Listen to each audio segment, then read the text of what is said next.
Start streaming. Start streaming. Everything's good. I also have it set up so the tabletop. I'll be sharing my screen. I have a kind of just a system for how it's gonna work. So that should be fun. I think we're good. If everybody ready? Yes, sir. I'm gonna go mute and get my tea real quick. Okay. Can you still hear us? Yes. Muted, you cool. Cool. Oh. Just making sure. All right. We have to give a special birthday shout out to our #1 fan. It's her birthday. That's true. That's crazy. Happy birthday. Yippee, so true. Happy birthday, Lydia. Real. Lovely. Okay. Oh fuck! My new headphones are here. So true, the clapping. Okay. So to recap what happened last time, you all were taken against your will from various places to a kind of old elven tomb out in the woods in Lonelywood. You were there to be ritually sacrificed in the name of Auril. But kind of unexpectedly, a large bear-like figure came out of the woods and started kind of just wrecking shop, releasing Kit, who then kind of cascaded and eventually released everybody else. You guys fought, and eventually most of the cultists that were around in the robes ended up fleeing into the woods, besides one who was knocked out during battle. There were druids around as well, who you fought. One of them was killed, and then the other, including a large kind of a large bloodied white moose, were chased away by this bear-like figure. Her shouting back to Kit at the last moment that she'll come find you. You guys explored the tomb, finding a very, very strange kind of doll-like robotic figure that you've never seen anything like before, as well as a handful of items that you recovered from the inside of the tomb. You found a strange mirror but weren't sure the purpose of it, and you guys ended up taking one of the carts that were left over with an axe beak down out of the woods and down to Tourmaline, where you stayed for the night. That brings us to where we are right now. You all wake up in the morning, feeling a little more refreshed and energized. You got into the inn pretty late last night, so you're all getting up maybe close to like 10 a.m., 10:30, roundabouts. What are you guys doing? I'm waiting in the lobby. Gather for breakfast. Yeah. Itself, well, it does have a common room. It doesn't seem to have any sort of kitchen or any sort of place for food. Though, as you guys, crawl out of go down into that kind of underground tunnel and come back out into the common room, you find that the seamstress is still there, waiting in the lobby patiently for you all, as you all kind of gather. As you guys kind of, gather your things together and you step outside, you're confronted by a tall individual who's leaning against the wall to your left. She stands around maybe 7.5 feet tall, large individual, dark gray skin with black markings all over. You find her, she's smoking a pipe, and kind of puffs of smoke and steam are coming off of it. She has a large leather eye patch over her right eye, and her head is completely bald. You'll see that she's wearing kind of lots of pelts and clothing that are around her waist and kind of wrapped up her front, tied back around her neck. She'll kind of lean over and look to the side and look you all up and down, and say, "Well, it's nice to see that you folks got out seemingly fine." Can I insight check, see if I sort of clock her Yeah, absolutely. as polar bear? I don't know, the eye patch. Sure, go ahead. Okay, that's a nice roll, and I think I have really good insight. Of course, I forgot that I was muted. Do I have to insight check to immediately assume that this is the bear? Because I feel like that's something that I would immediately assume. Right. You recognize with the eye patch, it has a very similar kind of like eyeball kind of engraving into the leather, imprinted into the leather of the eye patch. And yeah, it does look like she's wearing kind of the same exact outfit that this polar bear was from yesterday. Pardon me for the assumption, my lady, but Are you a bear? Very polite, but yes, I am. After I parted yesterday. I chased down the druid Ravison, and her moose companion. First of all, I need to ask you all a question, or at least say it first. Very, very impressive. I've never seen anything like that. It's not every day you see gathered just random people sacrifices kind of standing up for themselves. Better yet, fighting off all these people. Very, very, very impressive. You can see her she's very animated when she speaks, and just kind of when she's complimenting you, she put her big hand on your shoulder, and sort of shook you a little bit, kind of very, very excited. Yeah, so it's very, very, very exciting. I had another thing. I noticed you had I would assume that it's your cart, seeing as it was the one at the incident. You have a person tied up in the back of your cart. What were you planning on doing with this person? Oh, yes, I was going to ask the group about that.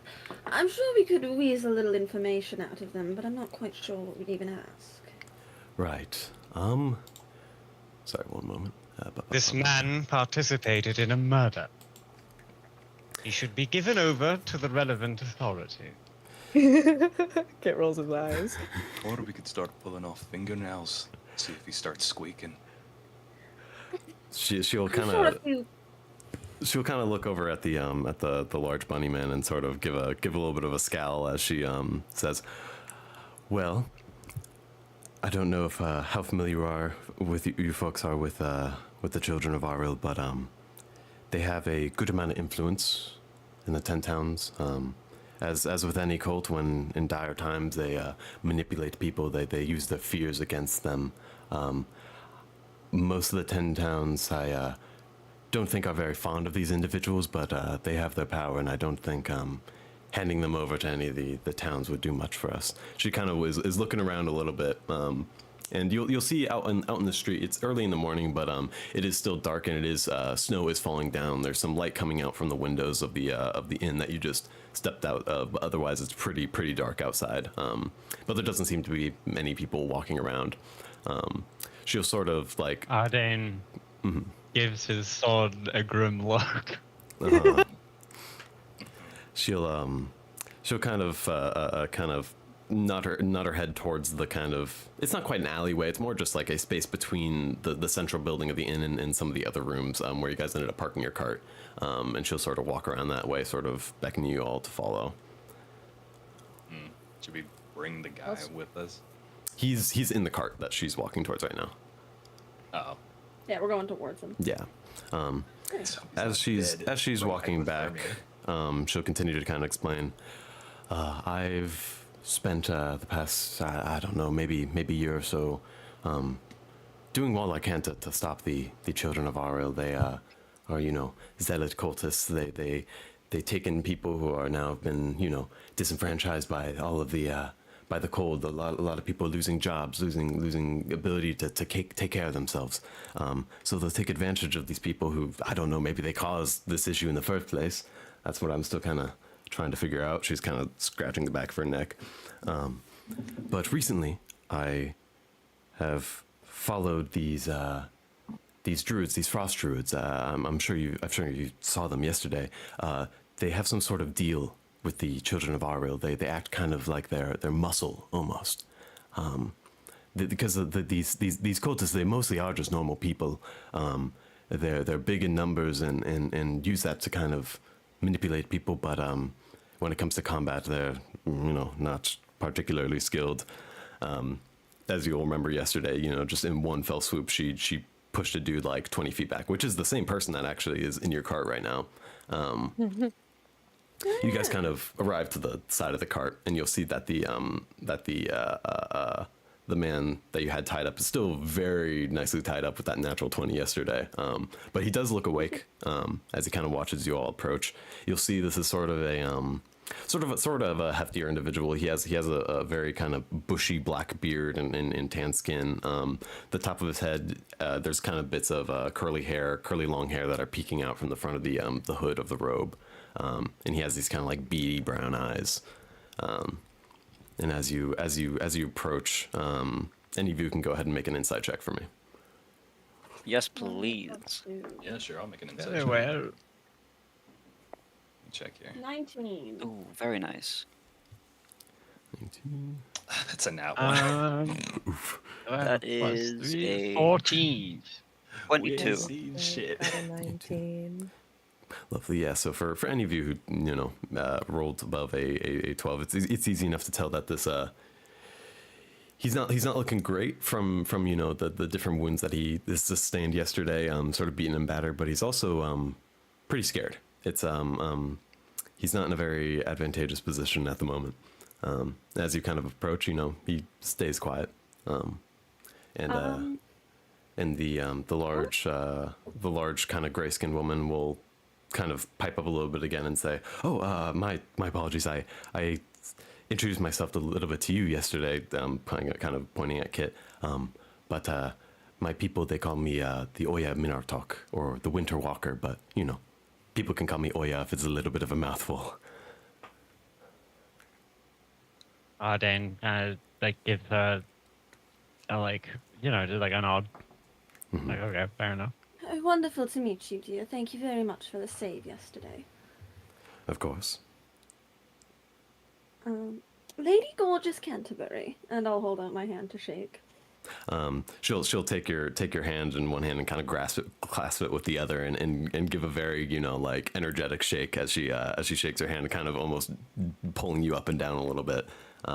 She's around 7.5 feet tall, very very very tall and built individual.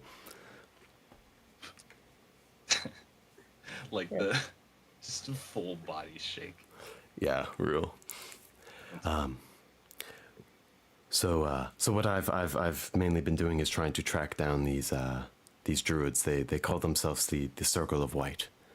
I don't know much about them, but I've been trying to find their leader or wherever they call home. And I figure that if I somehow take out the leaders of them, hopefully somehow disband them or get rid of the ranks or do something, hopefully that will take away the muscle from the Circle of White, and they will have a lot harder time sacrificing humans. That's been the past, I don't know, a handful of months I've been dedicating my life to doing this, and it's sort of running into dead ends a lot. Ravison, I don't know if she's the leader or if she's just high ranking, but she seems to be the one who usually barks out orders, and she always seems to slip away at the last moment. Just yesterday I was chasing her down, but that damn moose, while it doesn't, I'm a little bit tough. She kind of smacks her kind of bicep a little bit, but that moose is quite strong, and I got cornered a little bit yesterday, and it ended up pushing me off the side of a cliff. And she'll kind of point down to her leg a little bit, and you'll see that it's she's been kind of limping a little bit as she walks. So I ended up losing them a little bit, but I hope that I can continue finding her. Anyways, maybe she'll kind of look over to the guy in the cart, and sort of look to the rest of you all. But I make a medicine check. Yes, to if see you don't mind. how bad the wound is. For her? Yeah. Sure. I mean, Yeah, roll a medicine check. yeah. If it is bothering you, I may provide some healing. That's an 18. 18. From what you remember yesterday, I don't know exactly from your angles if you were to see it a little bit, but most of the attacks that were made against her, she shrugged off pretty easily. Even these very big hefty attacks, even from the large moose itself. So the fact that she kind of she's limping and seems hurting, seems like it must have been a pretty tough blow. Whatever ended up doing it. She'll kind of look to Ardan and be like, I would certainly appreciate that. That'd be nice. I shall. Brew, do you remember how the healing hands thing works again? Lay on It's hands. just 2d4. No, not lay on Oh, hands. your healing hands. Yeah, I think it's a d4 equal to your proficiency every long rest, or is it short rest? I can double check. Well, real quick. that should restore 7 hit points. So like Ardain just sort of gently lays his hand down like on the wound, and he like whispers a word, and like it's like light is shining out from behind his hand, even though it's sort of hidden. Right. You'll see kind of the bruise sort of like skin with kind of an abrasion on it. Sort of kind of heal back over in the dark gray skin sort of, fills out a little bit as the wound is healed, and you'll see her kind of, before where she was leaning most on her other leg, she kind of shifts her weight back onto the leg and kind of stomps onto the ground a little bit, and kind of a big smile comes across her face as she kind of just gives you a brief but very like pat on the back kind of hug and says, well, thank you, that's pretty impressive. Ardain gives her a bright smile and says, "It is the least I could do for your help yesterday." Right. While they're doing that, I'm gonna climb into the cart and sort of sit near where the guy is tied up. Mm-hmm. I assume we probably gagged him to prevent him from just, yelling from the cart.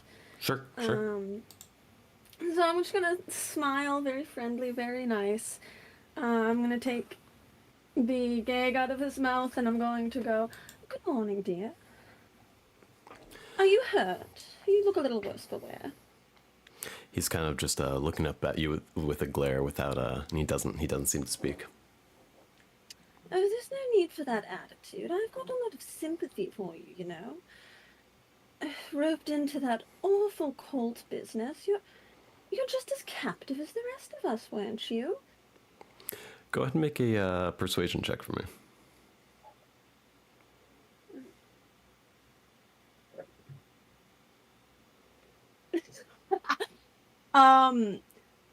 That's a natural 20 for a total of 31. Damn. You'll see as he's looking up at Gorgeous, you'll kind of see him almost deflate a little bit, and he kind of looks down, and he sort of in a quiet voice will speak out. They look, I never wanted to do any of this. They after.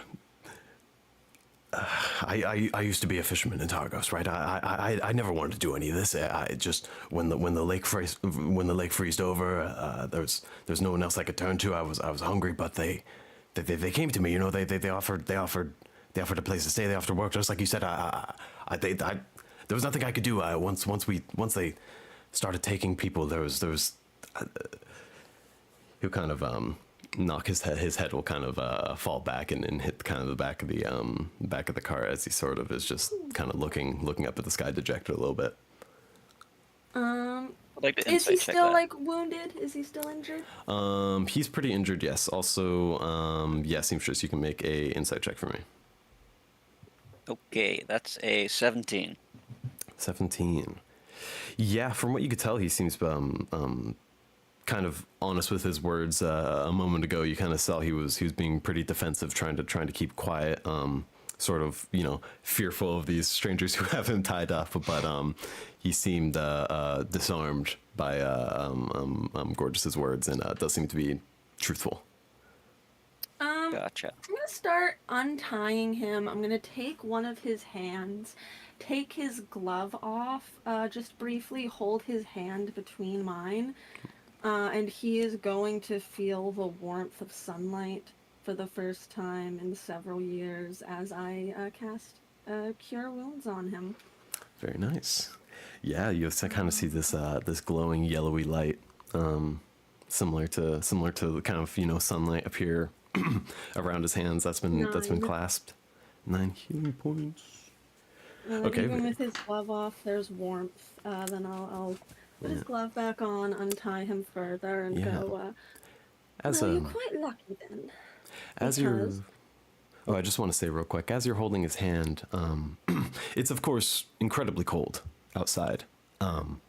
But as you take off his glove, his hands are already very, very warm, a lot warmer than they should be with the very kind of like thin cotton gloves that he had on before. Interesting. But yes, yeah.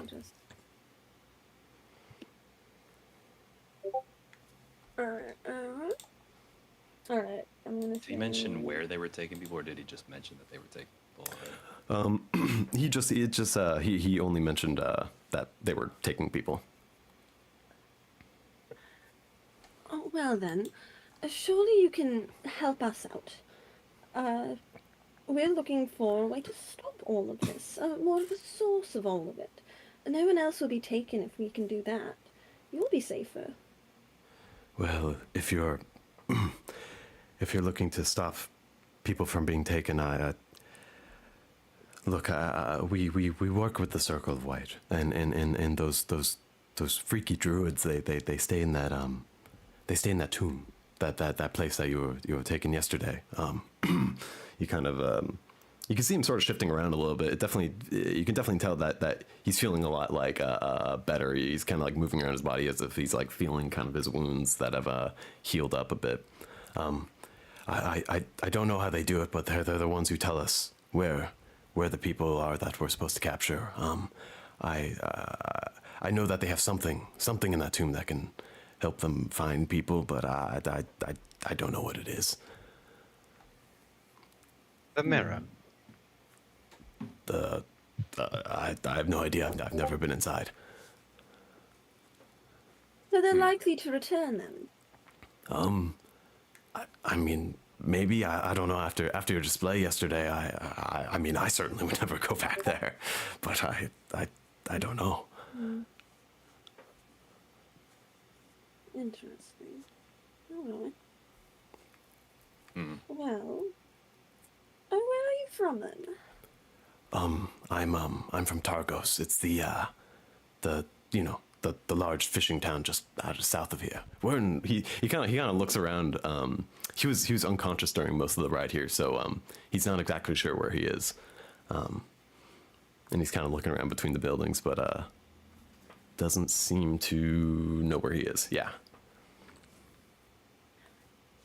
Would you rather we return you home, or perhaps some other little fishing spot? You'll see him kind of laugh for a moment. There's no home for me anymore. If I'm not with the cult, if I try to run from them, they'll find me. They will kill me. I don't know what I'm gonna do. You could try die fighting. He'll kind of look up to you, seeing this kind of taller individual, kind of clad in this chain armor, very, very pale skin, kind of scars across his face. I don't think I'm as brave as you individuals. I don't think I can. Of course you are. You're telling us this, even though it puts you in grave danger. That's an incredible act of bravery. Ardane looks conversely a little bit more tense. So you would rather murder innocents to save your own skin? I would rather not be a part of this at all. I was starving. There was the lake iced over. There's no more fishing that I could do. I had no livelihood. There's no way out of the Dale. Dale is starving. Yes, I know this, but look, So you put yourself over others. Then. It was all I could do. I was going to be killed otherwise. There was. Listen, man, things get tough. It's not your fucking fault. These idiots are just insane. You're as much of a victim as the Somebody rest gets of it. us. Somebody understands. You have to do what you have to do. Of course. And what you have to do now is find a way to be on the run. Or die fighting, because I suppose going back to the cult would end up much worse for you when we eventually tear it down, so... It will indeed. Well, I never spent much time outside of Targos. I suppose I can just stay here, try to find work maybe. Where are we, by the way? You're in Thermal? Lonewood. Wait, are we in Lonewood? We're in Tourmaline. You're in Tourmaline. Ah, well, maybe I can find work in the mines. Maybe. Assuming you let Why me would they go. look for a fisherman in the mines? It seems like a good place to go. I kind of just sort of give you a little bit of a look. Maybe we should shave off that beard of yours. Make you harder to find. I suppose maybe. Gellid don't kind of know. like you see a half grin on Gellid's face, and he kind of like pulls out a knife. All to right. kinda move Let it. him do it himself. Give Oh, him come that on, some I was just- agency. I was just having some fun. He's kind of Who's pushed your up in the name? back of the cart, sort of away from you, Gellid, right now. Or he's sort of pushing himself kind of away as much as he can. Did you say you were starting to untie him? Yeah, I've He's untied already him. untied. Okay. I'll just sort of casually reposition myself to be between him and Galad, not in a very obvious way, just to refocus his attention on me. Sure. I don't think I caught your name, darling.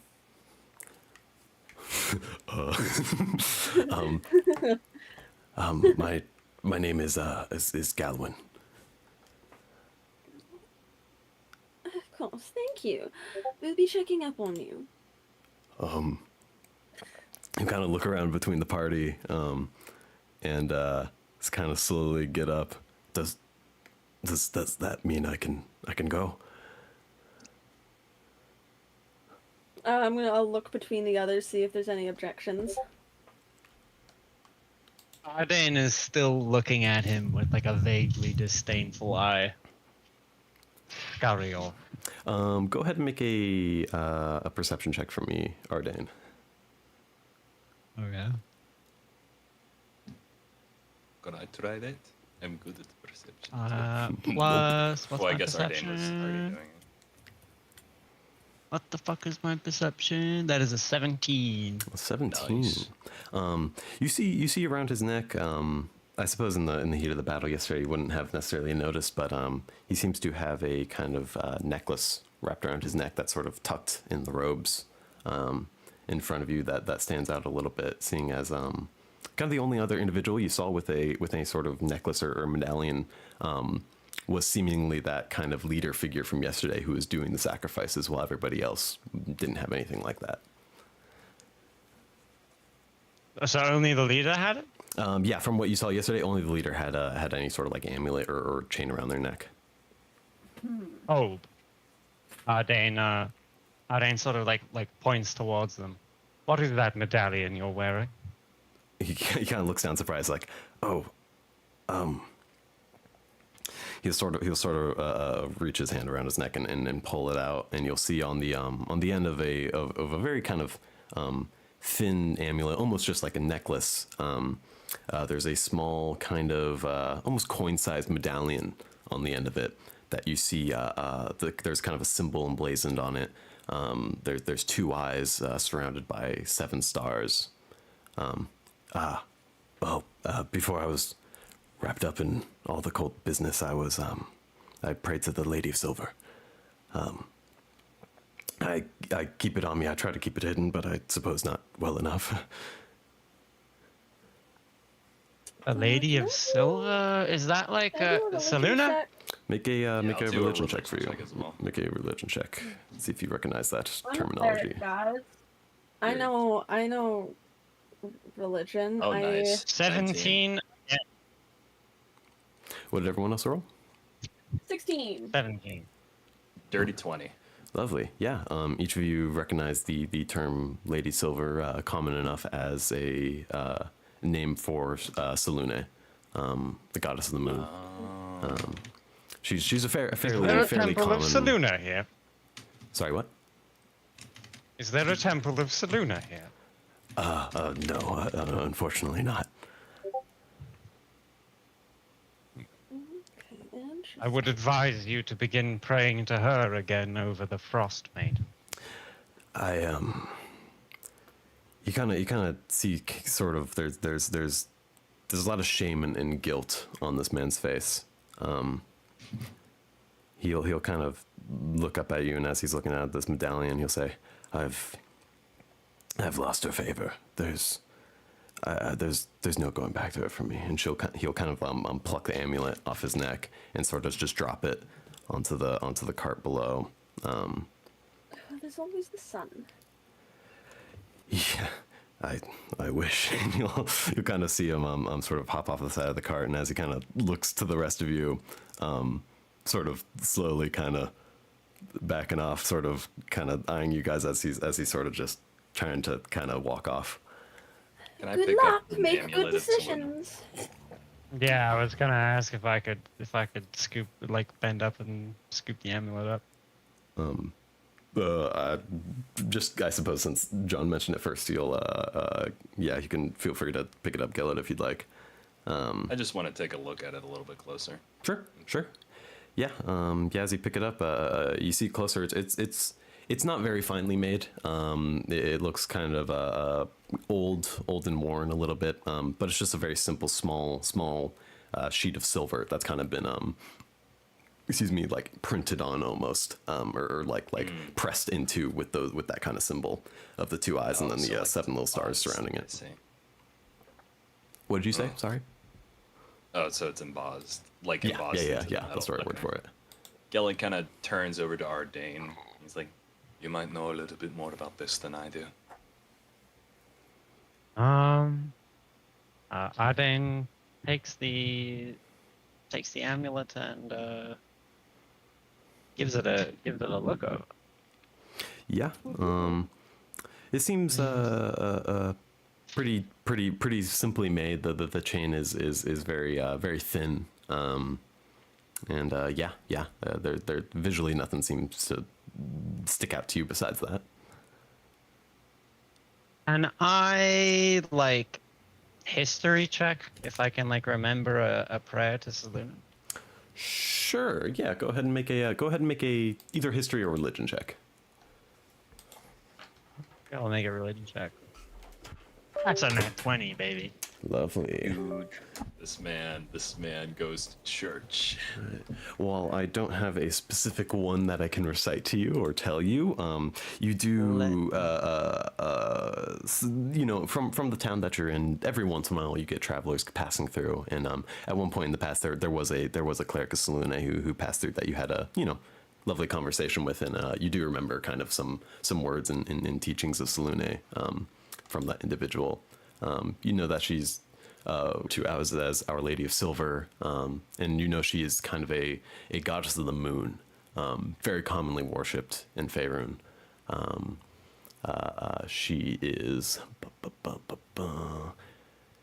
no, the symbol, you know, she's a good deity, and is commonly worshipped.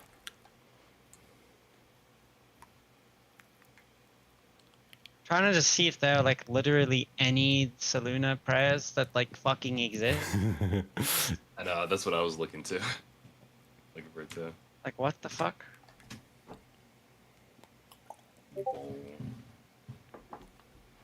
Really, you could freestyle one. No. No. Ardan starts beatboxing. Holy shit.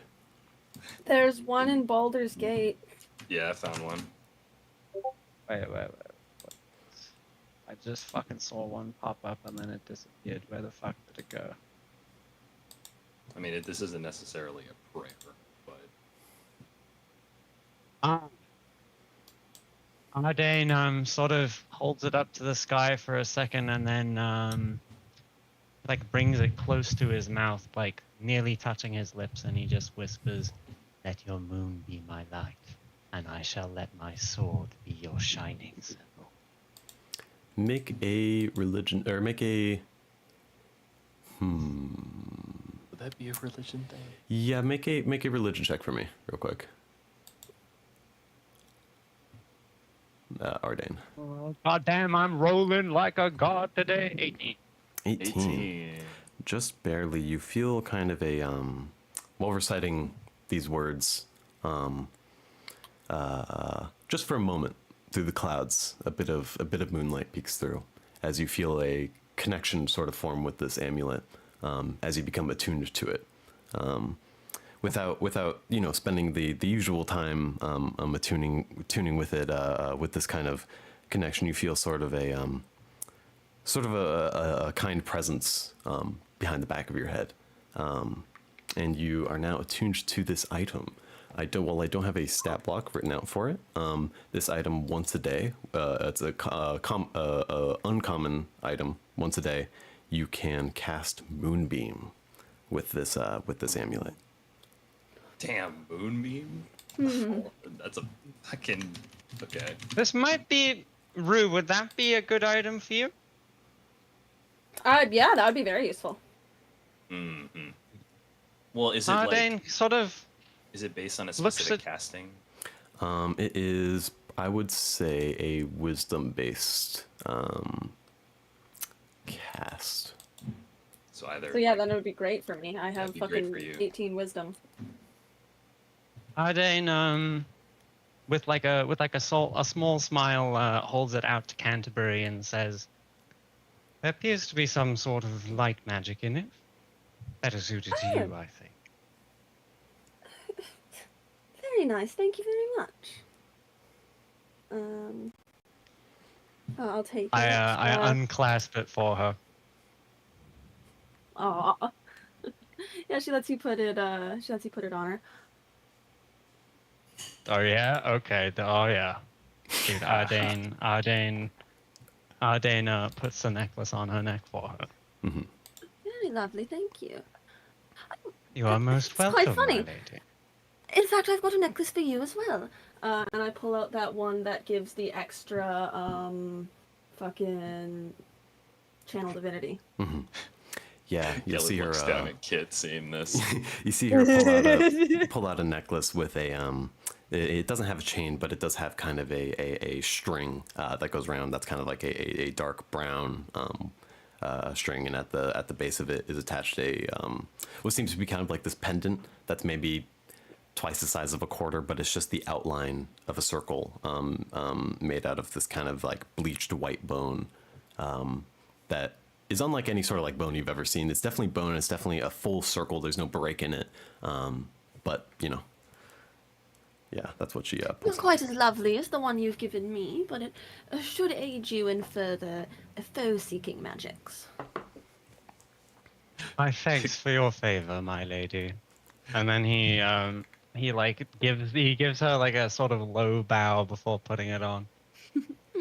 Gellin like crouches down. He's like, "Here, kid, I've got something for you," and he just drops Fia on top of Kit.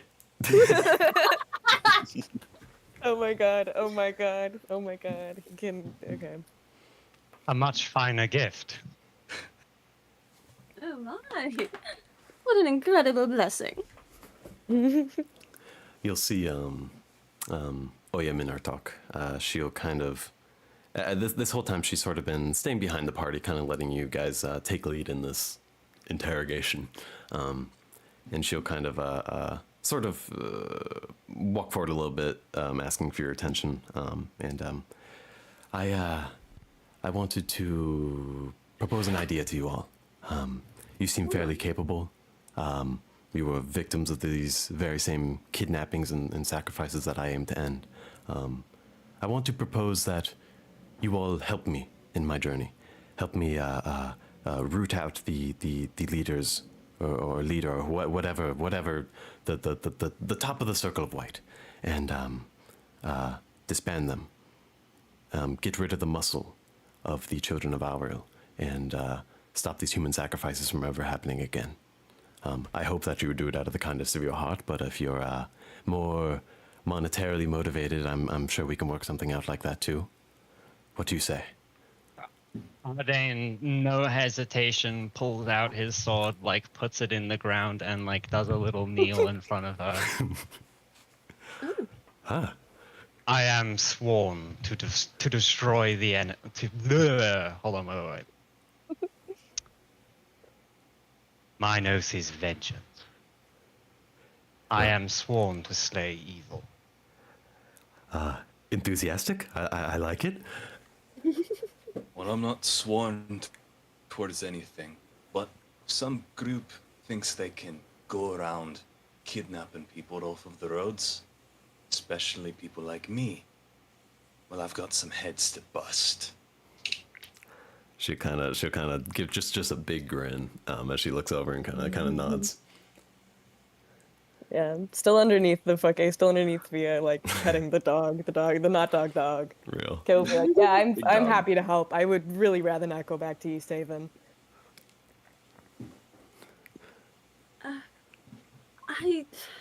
I'm normally quite monetarily motivated, but I'm more motivated by my desire to get the fuck out of here and leave this godforsaken dale. So I will help on the basis of that. Well, New day dawning and everything.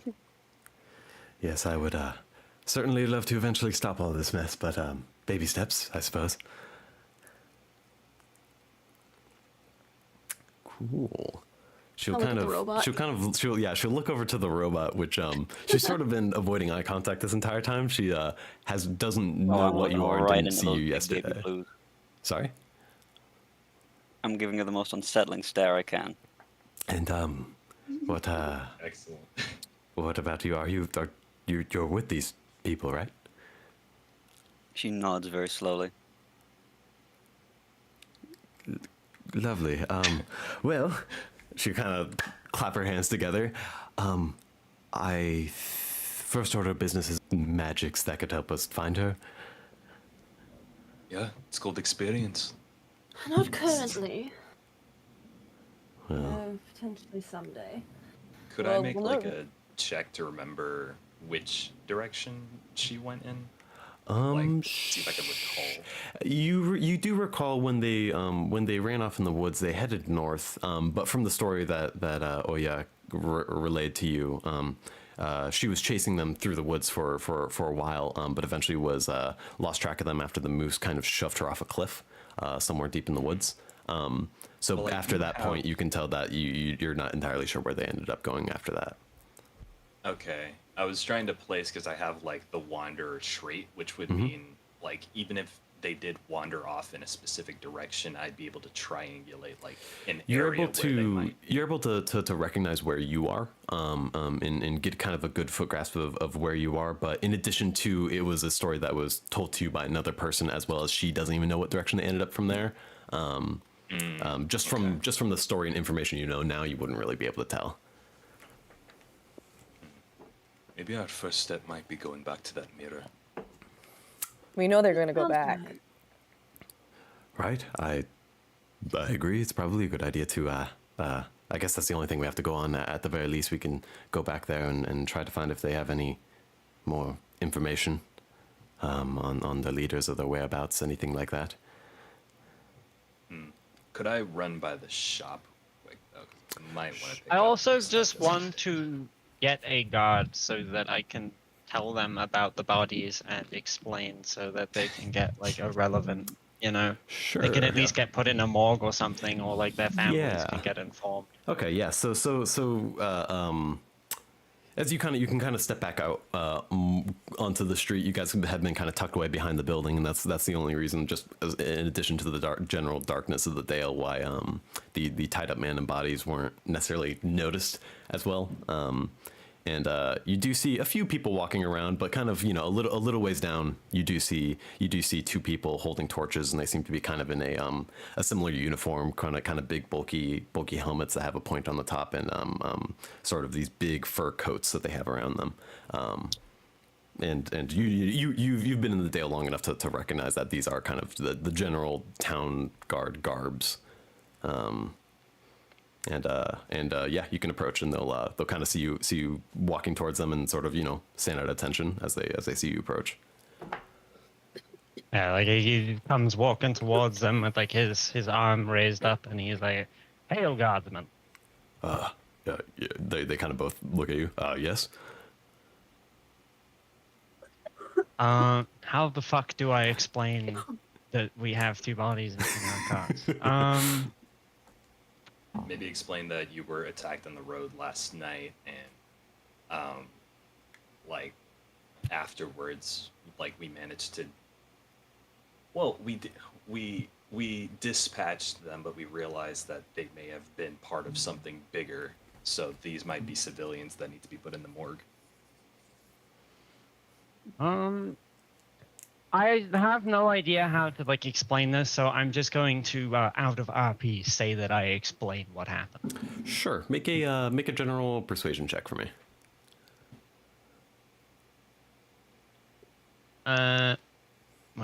What is my fucking persuasion? I started both of these sessions Plus with a 4, nat 20. dirty 20. It's a dirty 20. Mm-hmm. Yeah. Easy enough. As you kind of how much of the situation do you explain? Do you explain that you were sacrifices? Like, do you like what information is conveyed to these people over this kind of retelling of the story? I don't exactly mention that it was the children of Oral, but I mentioned we were captured. We were about to be like killed by these people. They killed the dwarf woman. We managed to get out and kill them. And then when we were trying to get back to Tourmaline, Crag Cats attacked and they took the one guy out. Okay. And we Yeah. would like to try and send their bodies back to their families if possible. Perfect. Yeah. Easy enough. These guards kind of understand the situation. They hustle over to the cart where they see the bodies. You see that they react particularly to the half-elven man. One of them recognizes him, and you could tell he's upset to see his somebody he knew dead. From what you spoke to the half-elf man a little bit, and you know that he's from here in Tourmaline. He used to work in the mines. They thank you all for your bravery and your service, and they take the bodies, and while they don't recognize the dwarven woman, they call over more people eventually and get them into the back of a wagon and tell you that they're going to be taken off to the grave site or graveyard just a little bit outside of town. You can tell that under normal circumstances, perhaps that they would bring you in, maybe for more questioning to find out more information about these people who took you. But in recent years, just due to the kind of chaos and almost apocalyptic kind of nature of what's going on in the Dale, they're kind of just barely scraping by, or there's not as many guards as there used to be. People are kind of dying out because of starvation and even being taken into the cult itself. But you can tell they kind of just let you go, and they end up kind of walking off a little bit. Okay, well, that's taken care of at least. No more bodies in our cart. Well, That's nice. Don't have to clean the and it's the blood. The cart's a little grody right now, but with a little bit of time, it's easy enough to clean up should you want to. I got prestidigitation. Sure, yeah, no, easy enough. With the snap of the fingers, wave of the finger, and most of the grime is kind of taken off of the old wood of the cart. Much nice. Gellid, you said you wanted to go to kind of like a general store or something like that. Yes, I did. Perfect. Sophia like hops off of Kit, climbs back up onto him as they walk. Very good. Okay, let me find a thing I'd like real to quick. accompany it if he isn't opposed. Yeah. He's- Are he's any of fine you with kind of going along when Gellid says that he's going off to a store? I'll go with him. Yeah, come Gellid on. doesn't say anything. He just starts walking. Oh, Perfect. Sorry, I have to read a thing to see if there's already a little thing. There isn't. Okay, yeah. So easy enough.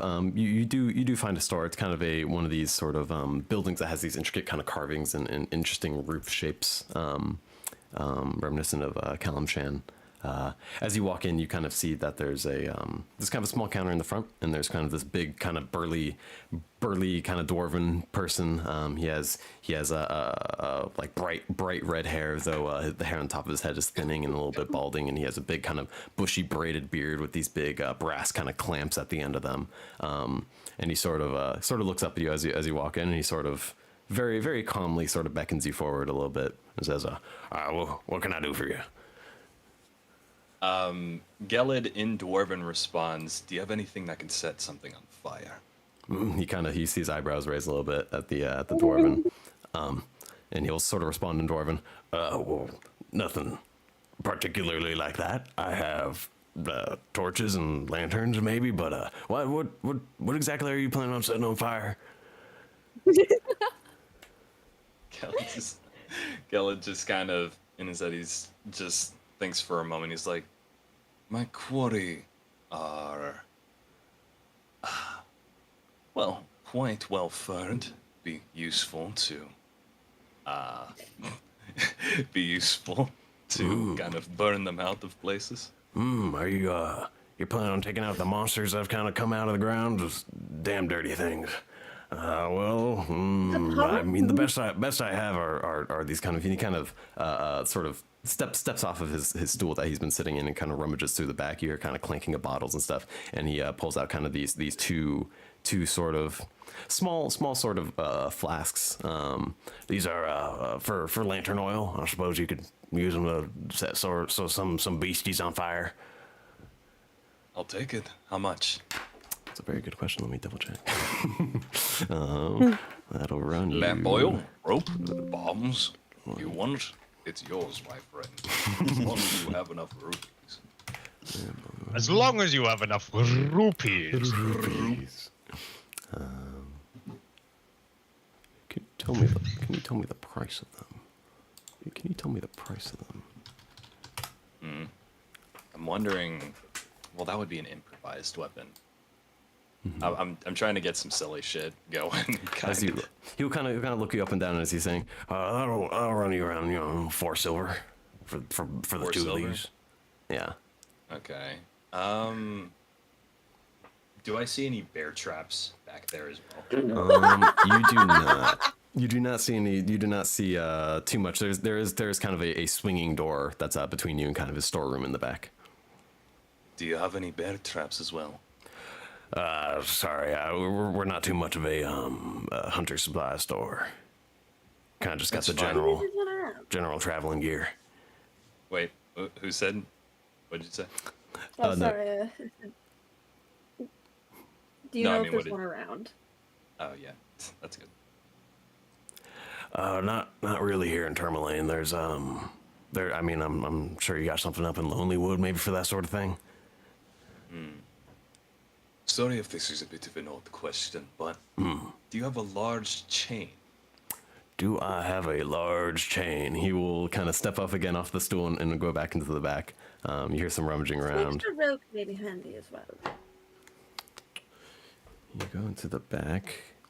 Funnily enough, yeah, he does. He comes back and he has a large kind of coil of rope. This is kind of the best I got. I don't know if it's exactly what you're looking for, but we don't exactly have chain per se. I'll take that as well. All right. Let me see how much something like this. Are the seamstress's cloaks finished yet? You don't know. All right. Probably should ask. I guess you don't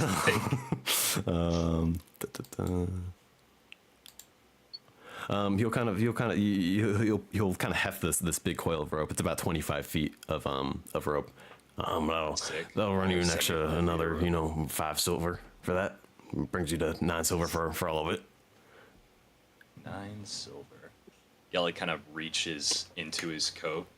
He kind of shuffles around a bit before Thea kind of like runs across his body and like pulls out the bag, and he's like, "Oh, there it is. Thank you." Pulls out 9 silver pieces and drops them on the counter. Perfect. It's nice. Been nice doing business with you, and kind of push it forward as he takes the coin in and sits kind of back into his stool. I'd actually love to circle back to that thing you said about monsters coming out of the ground. What?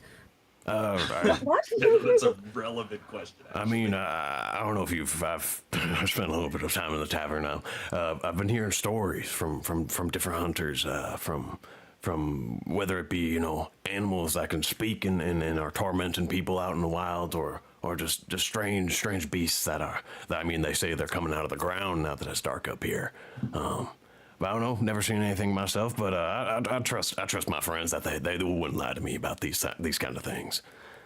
Has Gelid heard of any of these sorts of things since it's like going around hunter circles? Yeah, certainly. You've probably heard stories. You know, even long before the rhyme, you've heard stories of strange cryptic monsters that have roamed the woods, or out in the tundras. Strange things that don't line up with what seems natural. But certainly, there's been a large uptick in these stories. As the rhyme has descended, the kind of idea being that now that it's dark out, all these kind of horrible monsters are rearing their heads out of where they're hiding, and you know, taking out travelers, things of that nature. Those have been around for a while, even before the snow started falling. That's true, but I don't know. I mean, Worse. before I didn't pay much mind to it, but you know, there's a reason I'm a shopkeeper, not a hunter. You can also tell that How much this is gold to individual, even silver in for 1 gold is 10 silver. Got it. Okay. You can tell that even with what he said about the hunter thing. This is a pretty old man. Even for a dwarf, you can tell he's certainly on the older side. Very kind of deep set wrinkles in his face and sort of the balding on the top. Well, thank you very much for your help, sir. Have a good evening. Or morning. Yeah. Can I give him a good old rock and stone as I walk out in Dwarvish? Yeah, right. Yeah, you give a kind of a classic farewell amongst dwarves, and he'll return it with a nod and kind of a a look of approval. Wasn't expecting somebody not being a dwarf to come in and speak dwarven to him. If you need help actually starting the fires, I'm able to do that with my magic. So this is a bit redundant, and I'll hand him a tinder box. I already have one of those. Oh, okay. Very You good. see, you see Gelid, as he walks out, he reaches into his bag and pulls out what looks like a short bow and a couple of his arrows, and he begins wrapping them with some of the tinder and like some torn bits of clothing that he got off of the druids. Sure. Make a. What would that be? I would say. Probably Tinker Tool. Yeah, I was thinking Tinker Tools. So without proficiency Tinker Tools, that's just a dex check, right? That's just a dex check. I'm fine with that. I think. I think Tinker Tools is good. That's not a survival thing. How many are you trying to make? Tools. Yeah, I'm just making like 3. 3 of them? Okay. Let me double check something real quick. I'm just trying to see how many you can make with the lamp oil that you have. Lamp oil. They're pretty small flasks. They are meant to fuel a lantern for a little bit. Oil flask. Okay, it doesn't seem to be too definite. I would say to make 3 kind of these flammable arrows. It would take 1 of the flasks to do that. Okay. Yeah, and then go ahead and make a dexterity check for me to try to make sure that you're able to use the tinder and these kind of bits of cloth to properly secure it to the end of the arrows. Make 3 of these dexterity checks for me real quick. Okay. 1, 2, 3. Let me look at the. I have like a chat off to the side that like shows me how. 9, nat 20, and 14. Lovely. So the first one, just with the oil and the kind of materials that you're using, it's a little difficult to do it, and you can't quite get it to stick. The second one, with your past failings, easily enough you get it to you successfully make one of these arrows really easily. The last one's a little more sloppy than the first one, barely being able to tie together, but to you it seems usable. So you successfully made 2 of these things, 2 of these flammable arrows. The last that one also with the makes it materials and the stuff, it kind of becomes unusable. And so you have 2 of these, and then 1 more flask left. Got you. Cool. And a quick, I'd like to wrap the rope around like the tail end of my the bear trap that I already have on me. Sure. The rope. Yeah. The rope that you have is it's a pretty big thick rope. And you said you have a bear trap on you. Yeah. As a rangers get a hunting trap as Okay. like just part of their equipment. Cool. I think Sweet. it's an Outlander. Is that a hunt range? It might be Outlander, but I think that's what he Oh, it might be Outlander. is. Okay. But yeah, cool. All right. Yeah, easy enough. You don't necessarily need to check with it. It's, I can assume that your guy is pretty decently prepared to make to tie knots. I know how to tie a rope. Yeah. Okay. Cool. Yeah. You'll see. Oya this entire time was standing outside of the shop. She hasn't headed in, and she's still kind of smoking on this kind of long curved pipe that she has. Mm-hmm. Well, are you all ready to get going to this creepy, dark, horrible tomb? Yes, ma'am. Going back there. All right. She'll kind of clap together and unless anybody has anything they need to do, you guys will load back into this cart with the axe beak at front. In the back of the cart, there was a little bit of rations that seemed to be enough to feed this axe beak, at least for this day and maybe the next. But eventually you will have to make note of buying food if you want to continue using this axe beak. We'll kind of walk in Give front it of a the cart. pet as I get onto the front. Fuck, I was muted. Before we head out, I approach Gelid and Arden and say, "Pardon me, my lords. Not a lord, but go on. Arden will look over. For you, I think you will find them quite fitting. I have an eye for these things." And I will hand them each a cragcat cloak. Oh. You this is Arden, probably like the biggest. Oh, sorry. You go ahead. You go first. Oh, I was gonna say, Arden takes his cloak and he gives it a look over, and then he looks at the seamstress and gives her a respectful nod. My Arden's thanks. has, in yellow thread on the my- back of the hood, a rising sun embroidered on it. And Gelid's has holes in the hood for his ears to poke through. That kind of fasten closed. Very good. My thanks, my lady.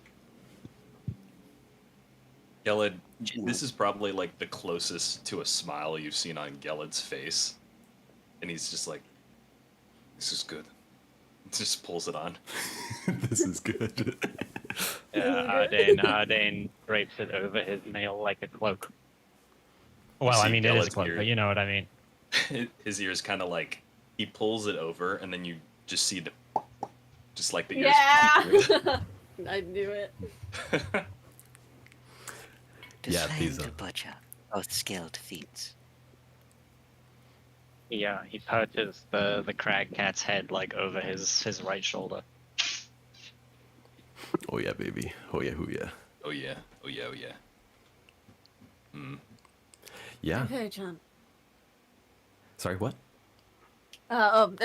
Very charming. Just complimenting the cloaks. Yeah. These cloaks are fairly well made. Definitely by a skilled hand, and are certainly keeping you a few degrees warmer. Some of my finest work, and you would say fairly. Oh, Yeah, no, Yeah, but I'm a little crazy. but yeah, you guys will start heading north out of Tourmaline. It's seeing as there's not much room on the back of the cart, Oya will just be kind of walking besides the cart, kind of in front of it a little bit, and sort of just leading the way Gelid back carries to the, Oya the whole way. leading the way back through the forest. I'm gonna attune to that necklace along the journey. Sure. Yeah, you guys also have a handful of Spell eye. items. You guys had a handful of items that you had gotten last time that you hadn't identified yet. If you would like to, you can make Arcana checks on them to see if you can tell what they are during this ride. Yeah, let's see. What do I'm we useless still at need Arcana. to- What do we still need to... Did we do the incense? This is the incense magic? No, it's not. Up to you to tell. You'd Jesus have to Christ, spend some dude! I time to just try to keep figure it fucking out. rolling 60. I'll look at Um, the incense. I'll get the Yeah, intense I little arcana believe check. the items. Flat 16 Flat 16 for the Arcana. What are you doing Arcana check on? on the necklace that I got given. I Gotcha. assume, or can I just attune to it? Attunement is just free. You don't Yeah, have to do yeah, that. yeah. Okay, Yeah. I'm just gonna attune to it, yeah. Lovely, lovely. I think the items that you got last time that you didn't identify technically is the old hide bag. There is the dagger. There's I was the gonna. Can I do do which one? the dagger? For sure. Yeah. Roll a Arcana check. There's the pike, the great sword, and then the incense. I believe. Yeah, were the things that technically didn't get identified. Yeah, okay, I'll look at the incense. Okay. Cool. Do I got a Arcana check. 15. You got. Ooh, 16. All right. So 15 on the. You said dagger. Yes. Okay, sorry. Yeah, so here I will send it into in-game info. You identify this thing as a druid's dagger. It's a common item that requires attunement. It's a small curved silver blade in the wooden handle. There's kind of a moose skull carved into it. While attuned to this weapon, once a day, you may cast elementalism using the wisdom as your spellcasting modifier. Elementalism being a cantrip. Okay. Very cool, very cool. It's a new one. Also, DM in DMs. I'm showing you what Yes, I'm I've attempting to do. peeped. Very cool. Okay, and then, right, Lady Canterbury, as you take some time to try to identify this incense, fairly quickly, like in the first 5-10 minutes, you come to understand that these aren't magical. It is just kind of this black licorice kind of smelling incense. They seem to be relatively mundane. I'm still gonna pocket it because I have a guy. Simple enough. Is anybody This else would be identifying anything? Mr. Marshall. I'm staring at Kit in the back of the wagon. Oh, Kit's staring back. Kit's staring back. Hungrily. Look at you. You look big. Hungrily? Look at him. Yeah. I made out of ceramic. What is appetizing about that? You're a beautiful robot woman.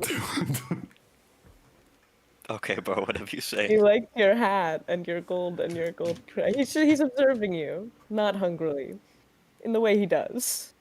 In the way he does. Like a little thief. He's observing you like a little thief.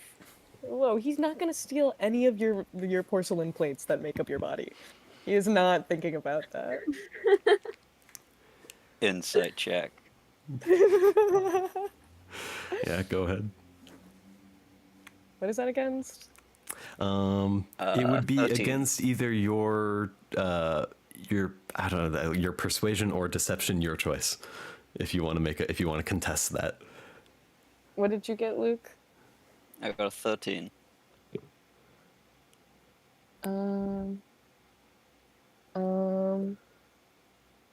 That does not beat my DC. All right, you can't really tell. Oh, I should have picked up some javelins. Kit's got a good poker face. You have no idea what he wants from you, but he looks like he might want something. Beast creature. So the Saluna necklace. Cast Moonbeam with Wisdom once a day is. Yes, once a day. Uncommon Okay. item. Requires attunement. You can cast Moonbeam once a day, using Wisdom as the spellcasting modifier.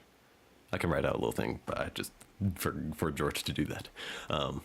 Yeah, no, that can happen later. I just want to make it in my notes. Yeah, as you guys are traveling, you remember this trip is maybe around a 4-hour trip to get all the way to the tomb itself. In about an hour in on the road to Tourmaline. It's been lightly snowing this entire time, pretty overcast, but the snow is starting to come down a lot harder now. Not quite a full blizzard or storm, but the sky is dark and your vision is reduced a little bit as you can only see maybe around 60 or so feet into the ahead of you, not including the darkness that is also there. But you continue following Oya down the main path. You get the sense that you're in the cart. A lot of people will have sleighs or sleds that can traverse the more off-road, snowy places. But as long as you're in this cart, you are pretty tied to the roads themselves, unless you want to be traveling significantly slower. The axe beak itself can probably pull you through thicker snow, but it's going to be a lot slower, and especially with all of you in the weight on the cart, it would there would be some checks that would have to be made for the axe beak.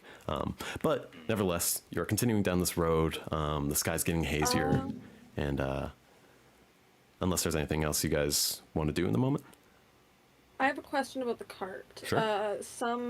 Some carts have like that thing where you can like hang a lantern on them. Is this Yes, one it of, does. there it is? Yeah, on kind of on the back of the Awesome. seat of the front. There's kind of a big metal pole that comes up, and there's kind of a hook on the end of it that you Great. can hang a lantern. Great. I am going to put a bullseye lantern on the front. Lovely. And light it. Do you know Which how is bright. far? Yeah. Yeah, I was just gonna ask how Yeah, far it's does it shine? Bright light in a 60-foot cone, and then dim light for an additional 60 feet. Perfect. Once lit, it burns for 6 hours on a flask of 1 pint of oil. Cool. Perfect. Yeah. You hang that on the front and kind of illuminates the path ahead a little bit. You can see kind of Oya kind of casts a shadow a little bit ahead of you as she's walking ahead. Yeah, you guys eventually will peel off onto that same sort of trodden road into the Lonely Wood before the actual town of Lonely Wood that you traveled across yesterday. You guys, spend about another, it's maybe 40 minutes or so of travel through these woods as the trees kind of around you seem to close in this darkness. There's, of course, the chill in the air as the wind's picking up a little bit, and the snow flurry sort of not just going straight down anymore, but it's kind of going to side. You can hear the trees around you creaking and swaying as you're traveling through. You get to a familiar clearing as you see Oya hold up her hand for a moment and halt the cart. And she'll kind of look back to who I would assume is Ardain and Gelid at the front of the cart and silently point forward, where you see where's my little tool?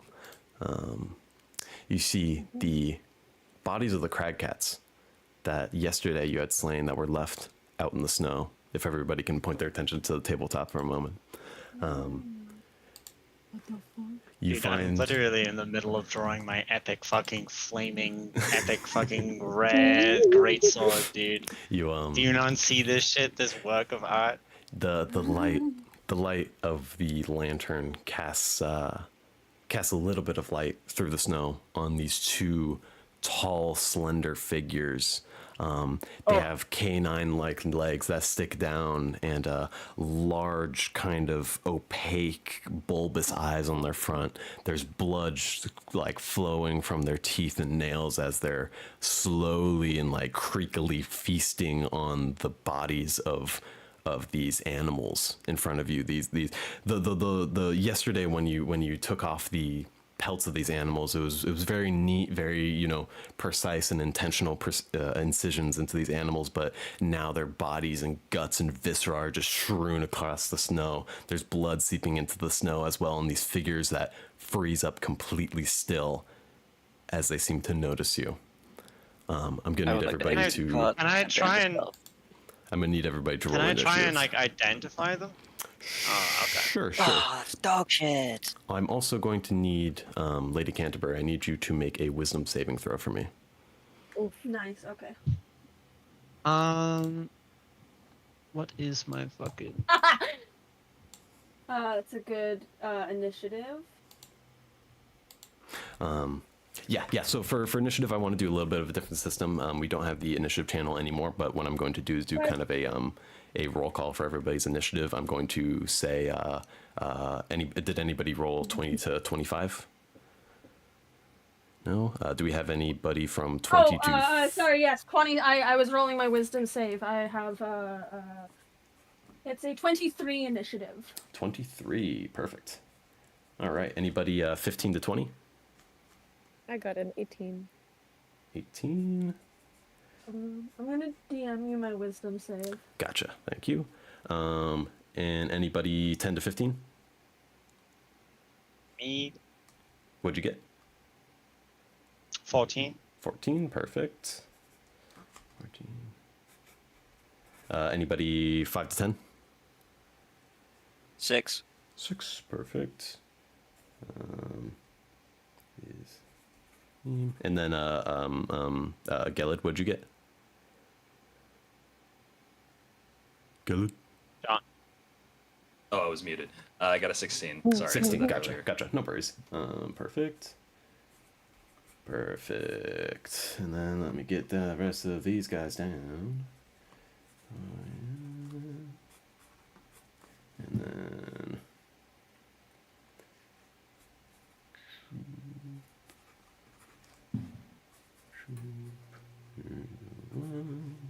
Ba ba ba.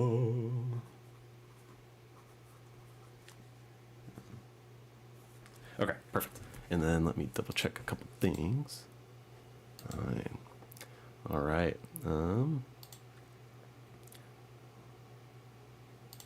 All right. So as you see this kind of viscera above you, and you see the figures kind of tense up, their movements are very jagged, very sudden, very kind of unsettling. They don't move fluidly like most things, but kind of snap into place and make these sharp movements. But right now they're just completely still, staring directly at you, and the only movement you see on them is the blood slowly dripping from their long talon-like claws and from their gaping kind of canine-like mouths. These things are very, very thin and spindly, and they have these long, slender spines that stick out from the back of their heads and their neck and their back. Lady Canterbury, you, at the sight of this gore and this viscera, a hunger overtakes you. You feel your mind rescind into itself as something else takes over. For the remainder of this combat, or until I say otherwise, please use this stat block that I've sent to you. And if you would like Gotcha. to describe what your character looks like at the moment. Yeah, I would love to. Hold on, let me just open up the Are thing. you a fucking vampire? No. Oh. Yeah, you see Lady Canterbury in the back of the cart just sort of start shaking, twitching a little bit, salivating, and then you watch her sort of get a little bit huge as her body grows. White fur sort of pops up in clumps on her face, as well as just raw fucking undead flesh ravaged by frostbite, exposing bone and meat, patchy fur, half necrotized face with sort of a deep purple left eye and a hollow socket. And she's gonna get big and huge and fucking bestial. And I'm gonna look at this stat block real quick, because I'm assuming I'm Yeah. first in initiative. Yeah, I was gonna say it's kind of a little unfortunate that you go first, so take your time with that. Anybody else, as you're kind of, you kind of hear this creaking and moaning and this sort of cackling from behind you. I'm gonna need anybody else in the cart. If you'd like to, please make a nature check for me. Yes. On it. Ooh, that's good. Nat 20. Nat 20, very nice. 19. 19, gotcha. 30-20. 30-20. And Kit. I got a 7. 7. So everybody but Kit, whether you yourself have experienced or seen these in the past, or are just aware of them from stories, your companion, the kind of very, very noble and maybe a little uptight, and your companion, Lady Canterbury, seems to have morphed into this strange, almost like zombie-like undead kind of bone exposed with necrosis and frostbite just ravaging its body. Knoll. That's the kind of monster that you seem to identify them as. Though you've never heard of any sort of like person turning into one, certainly one that didn't look undead and as ravaged as this. The fur, where most gnolls you'd usually identify or understand them to be like dark browns and patchy blacks, like the fur on this one is almost completely white with kind of these black stripes and patches on them, and kind of bits of gray and white all over them. Yeah. Well, most of the clothing rips and tears. The coat she's wearing kind of grows with her form and still fits quite nicely. Sorry, I'm just... Yeah, no. Oh, I have take to your roll, time. Yeah, I was gonna say if you I can have to roll a that d6 at the d6. top of my turn. Yeah. It's the D6 whether or not you hit us. Something like that. Oh. That's a 6, so I'm all good. Perfect. Yeah. Nice. Just because I don't want to take more time by typing it out. Right now, your hunger is the thing that's driving you. You don't care about anything except getting to that viscera and consuming it. Anything that gets in your way can be something that you attack. You find in your right hand, even though that this isn't Lady Canterbury that's thinking these thoughts, Lady Canterbury isn't present at the moment.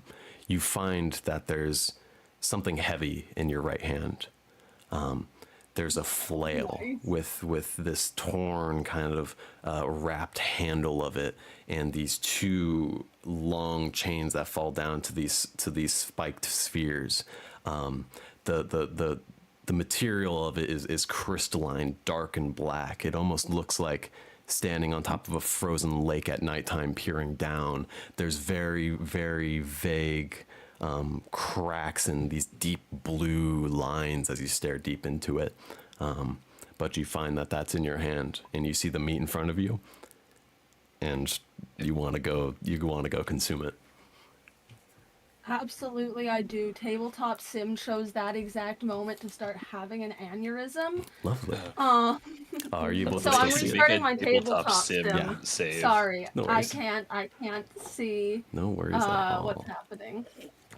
Is it like a screen frozen, or is there like the kind of fog of war? thing? No, I had to leave the game because the Discord overlay was stuck Gotcha. over top of everything in like a translucent fashion, Sure, and no I worries. couldn't stop using the selection tool. Yeah, no worries. Many such cases. Yeah. All right, so I'm loading back in and back. Lovely. I don't know how to make the Discord overlay go away on Steam. So I guess I'll just have to If work you around click this. Shift Tab, does it go away? Like that thing? You know? Shift tab. No. Okay. No, it's like I don't understand what's happening. Are but you I'm able just to gonna... Are you able to still see it? I can move your piece if you'd like. Yeah, no, I can still see it. It's just awkward. Sure. So I'm back here. I want the meat. Yeah, alright, I'm just I gonna want leap the meat. out of the cart. 5, 10, what's my movement speed? 30, It's still 30. 15, 25, 30, and then I guess I'll just dash action. Sure. 5, 10, 15, 20, 25. Yeah, I don't have any bonus actions on here, it seems like. So I'm all good. I'm running to I'm hungry. Alright. Yeah, you just see this beast that used to be Canterbury sitting right behind you just burst out of this cart, full sprinting, holding this flail in their hand, just cackling and then snarling as they dash forward through the snow. That is going to bring us to Kit. What are you up to right now? Okay. Sorry. Okay, very strange. I'm going to use my feline agility and run 75 feet to get right in front of this guy. Lovely. It's 15 squares, should be said. Whoa, not whoa, sorry, my bad, whoa. Oh, right. what will I do? I would like to use my flurry of blows and Flurry make of 3 unarmed strikes.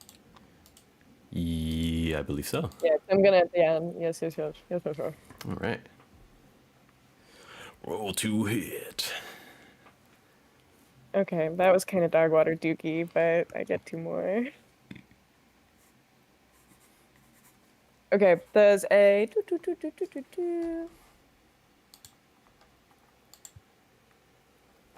There's a 12 hit.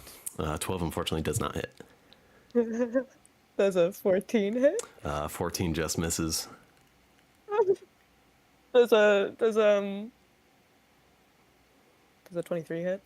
23 does hit as you kind of come in with this speed of just hopping out the cart. The first 2 blows as you throw your fist forward, these weird crackling movements, shifting around. Like only once you get up to it is it making these moves very precise and dodging out of the way. And it takes a minute for you to get used to it, but eventually a hit does land.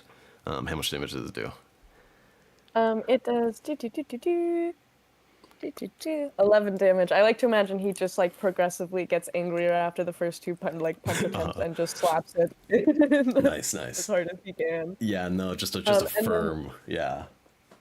Yeah, I would like to use my my disengage as a bonus action, which I get from Drunken Master, and I can go 5, 80, 90.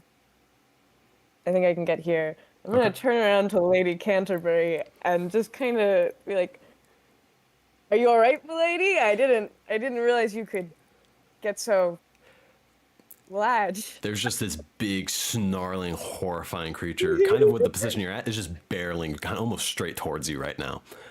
You see half of its face has this white matted fur on it with this deep purple eye, but then this other half of the face entirely devoid of muscle and skin. You just see this canine-like skull with this deep, empty socket, and you just see the canine teeth lining all the way up the back of its jaw. Oh my god, he's like torn between being horrified and kind of vaguely into it. Damn, bro. Christ. Yeah, this thing's horrifying. Anyways, that is at the end of your turn. Yeah, that is all. Perfect. That brings us to Gelid. Okay. Are you Now, normal? the question is, do I do what Gelid would do, or do I do what I think I should do? It's Do all what you about can the do, role man, playing, always. baby. Well, the thing is, he's not sure if, like, Lady C is the biggest threat currently. That's true. Scary monster did just kind of leap out of the back of the cart, not paying attention, and just bolted forward. Let's do what Gelid would do. So, I'm gonna have, like, well, oh, shit. It's such a hard decision.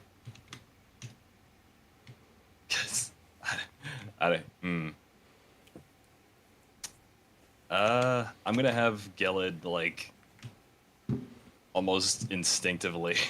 Wait, that's Ardane's piece, my bad. Sorry, buddy. Whoa. One, so that's Uncle 5, Ardane, 10, like that, dude. 15, 20, I'm so sorry. 25, 30. Wow. Not in a mad way. I promise. Nobody touched the cart anymore. I didn't mean to. It's okay. I promise. You can here, I can lock it. No, Lock it's now. all good. Okay, yeah, what's Gelid up to? I'm gonna throw the bear trap at her legs. Yeah, okay, so that is going to be an improvised weapon. With the weight of this Okay, weapon, okay. I'm gonna need you to make a strength check for me. Or athletics, On your it. choice. I would just say athletics, yeah. I'll do athletics, yeah. All right. To see if you can get this thing to where it is just by throwing it. Okay, so that. Oh wait, with athletics. Yeah. Yeah, because that's That is a quite- 14 because I have a +5 to athletics. Yeah. So with this rope tied to the end of it, you still have the end of the rope, but with a 14, unfortunately, it's not going to get far enough to get towards these creatures. So does it just kind of like land nearby? Yeah, I'm going to draw a little thing. So it lands like, how am I, 5, 10, 15, 20, the 14. That's yeah. So it lands around here. So there's a bear trap on the floor right here, and it's kind of let me roll a thing real quick. Know this die. Okay, it lands facing up. Though it is not armed. There is a there's just kind of this bear trap laying in the snow here, and there's a rope that you have it still attached to your hand, or holding, or whatever you'd like. But yeah, there's an unarmed bear trap there on the ground. Unarmed bear trap. Got it. Oh, so I forgot to arm it. Shit. Yeah, Well, it's one of those things where it's bear trap. It needs to be jostled around to be activated. If it were when you threw it, it was pulled back and done. But once it hit the ground, it snapped close, just from the impact. Oh, okay. Yeah, fair. If it were to hit the thing, perhaps it could have clamped down and done something. But unfortunately, it didn't reach it. It didn't reach it. Got it. I'll have Gelid well, that probably already took my action. So I'll just have that would Gelid be your action. So I'll just have Gelid instruct to take on this guy right here. Instruct to or do what? Sorry? Instruct Fia to take on this guy right here. Gotcha. Fia would have been beside you in the cart, and I don't. Where's Fia's piece? Fia, where the fuck are you? Puppy. Okay. Big dragon puppy. I am so since Fia is with you, Fia also has the same movement speed as you. So Fia would be about next to you right now. I'll bring a little piece in first in a second. Yeah, because Fia never moved. Fia was riding me. So. What size is Fia? Is Fia a small creature? Fia is a It's small. Small creature. Technically, the way riding rules work. I was gonna say Fia could have been on you. Yeah, so she could get 30 feet from where you are. Where the fuck are my saved objects? Where? Okay, Sorry, because I don't have one right now. I'm gonna put down a have second to kit and I'm track. gonna make it small. Sorry. Okay, so let's That so is that's Fia right now. Yeah. There's 1, 2, 3. Wait, I forgot to count in fives. 5, 10. I'm gonna make an opportunity attack with my flail. Opportunity attack with your flail as you walk by. As Fia goes by, yeah. Sure. All right. Yeah, you see Yeah, this. You see this baby. kind of small I'll make a dex hit. creature next to you. Yeah. No. So that's just a Let's roll to pop. hit. Oh god, baby, that hits. That's 21. 21. Oh. Okay. Yeah. Roll for I'm gonna see what damage. My damage is on this. That is 8 points of piercing damage and 2 points of necrotic damage. Oh my 8 points of God. what? As 2 points of necrotic damage. So As, 8 and 2, 10. Okay. This little fucking, I'm sorry, this huge gnoll freak, seeing the dragon run by, is going to cackle and swing the big nasty flail down at her, and hit her for like 10 points of damage. Kid is horrified and disgusted. What the fuck? Not the dog. You hear the sound, you hear the yelping sound of Fia as she gets crushed underneath that flail, Oh my God. and she would. Does that take her action, or does that just take her reaction? To do what? Fia hasn't attacked per se. So Yeah, it would. I think it should be on her stat block. To do an attack, I believe it would just be an action, whatever attack she has, because it is her turn right now. That was just a.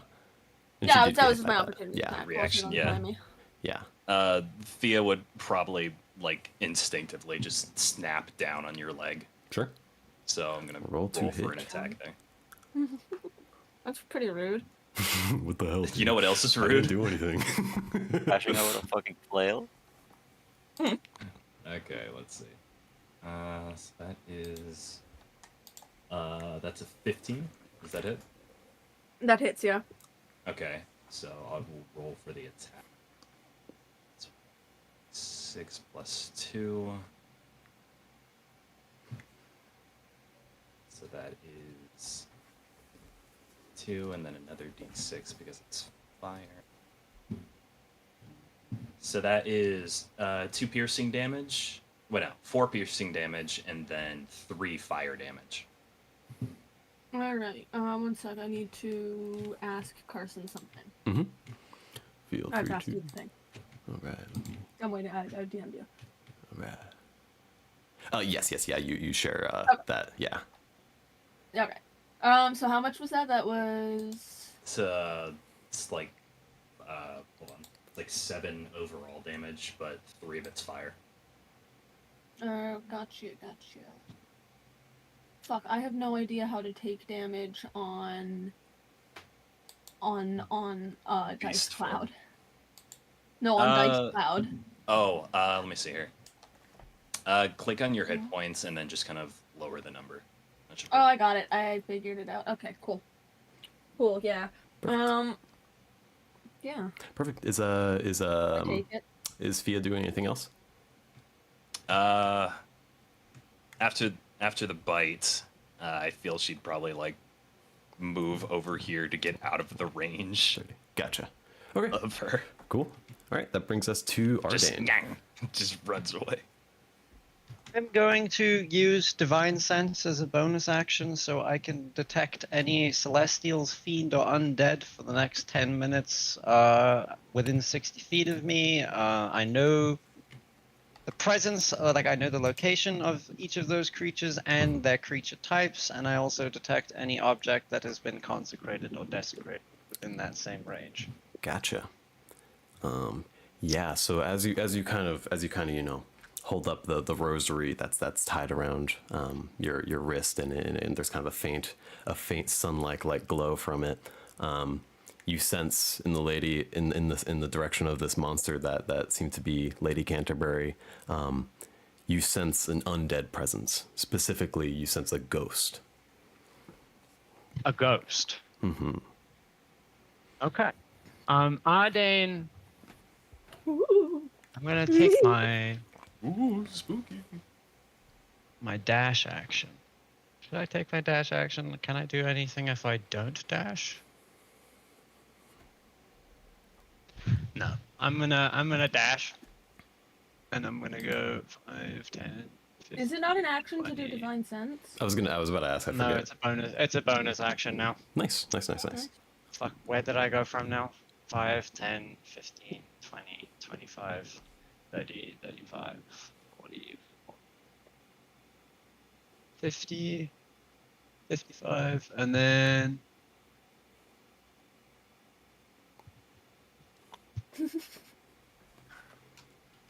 I don't know why everyone's so focused on me. What the hell, dude? I literally didn't do anything. Because you heard my dragon dog. No. It ran past me and looked tasty. I don't know what you want me to do. Cool. Is Ardane doing anything else? No. Perfect. All right. This is Just He moving readies between. his sword and he glares at the thing possessing tentatively his friend with a level of rage. Gotcha. All right. That brings us to the seamstress. Actually, you know what? I will shout out that she's possessed by a ghost, Gotcha. or that there's a ghost involved. I got nulsed. The most. Yeah. Okay. Cool. Now that brings us to the seamstress. Alright, bonus action to dash, that's going to be 5, 10, 15, 20, 25, 30, 35, 40, 45, 50, 55, 60, and,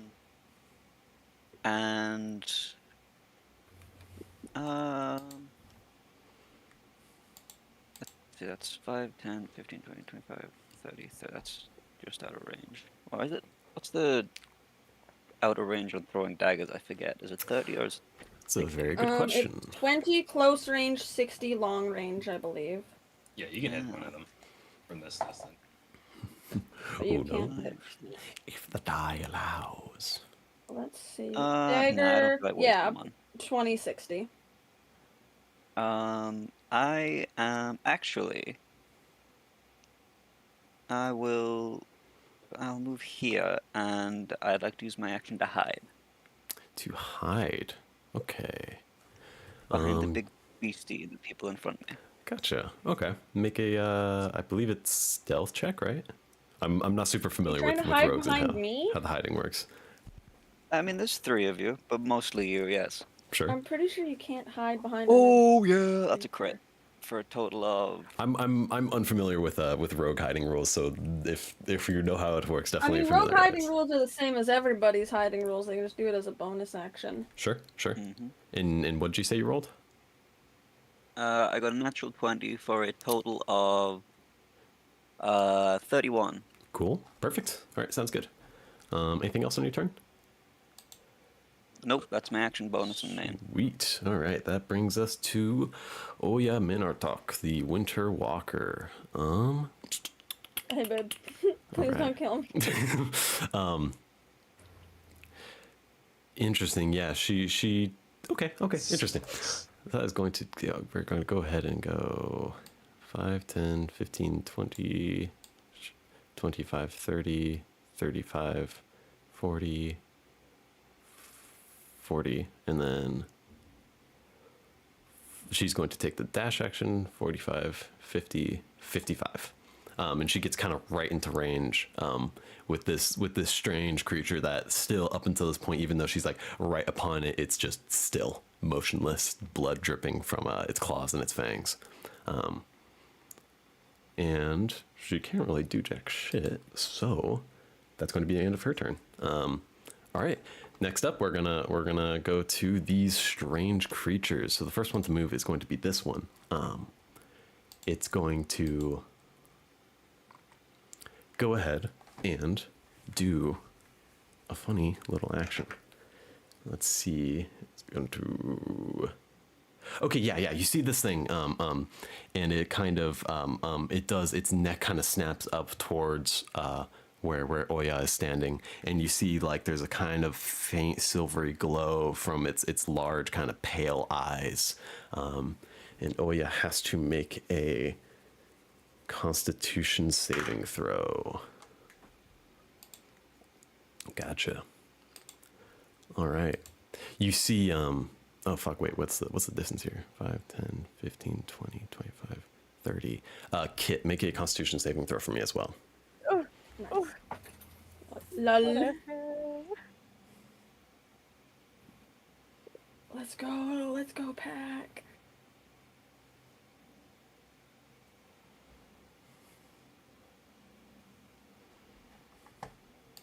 Okay, I got a 15.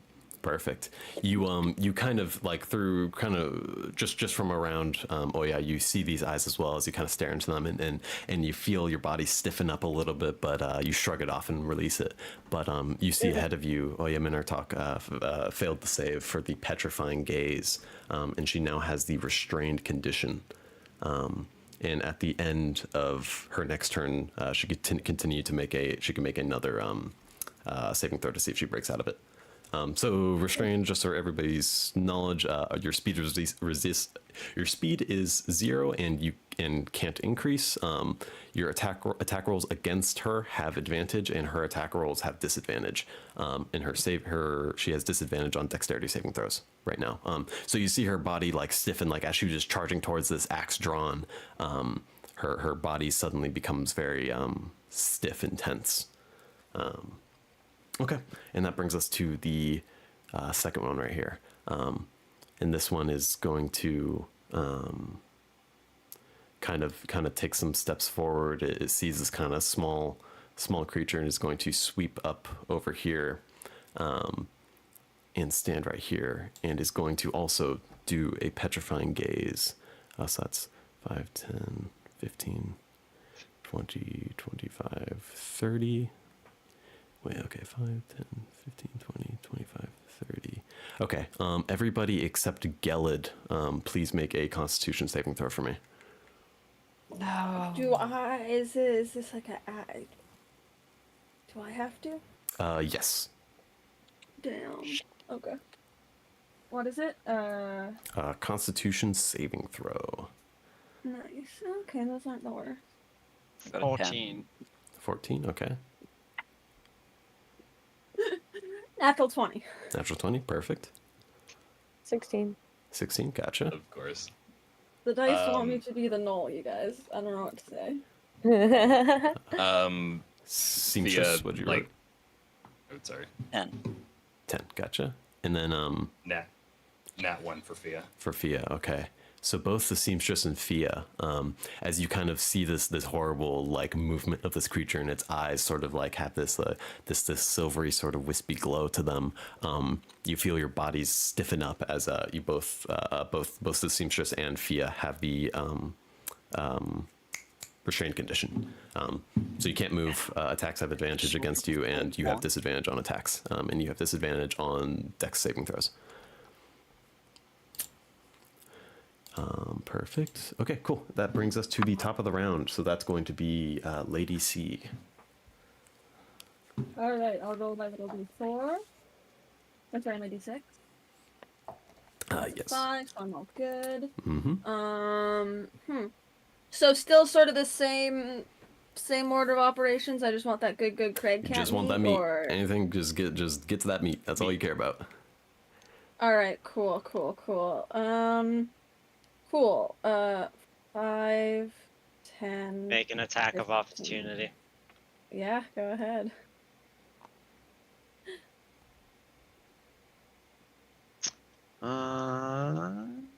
Plus. Yeah, just kill me. That is a 19. Yeah, I know that hits. I got bad AC. So that's I am bigger than you now, so I also want that to be clear. Fucking Yeah, this thing's big. Noel Canterbury is huge. You're like, Yeah, just exposed rib cage and patchy fur. so like so you see the thing is you see Ardane's sword erupt with flames. Great. Do it. Just kill me. And how much is a fucking spice? 2d8s? It's a good question. It's an extra one because I'm undead.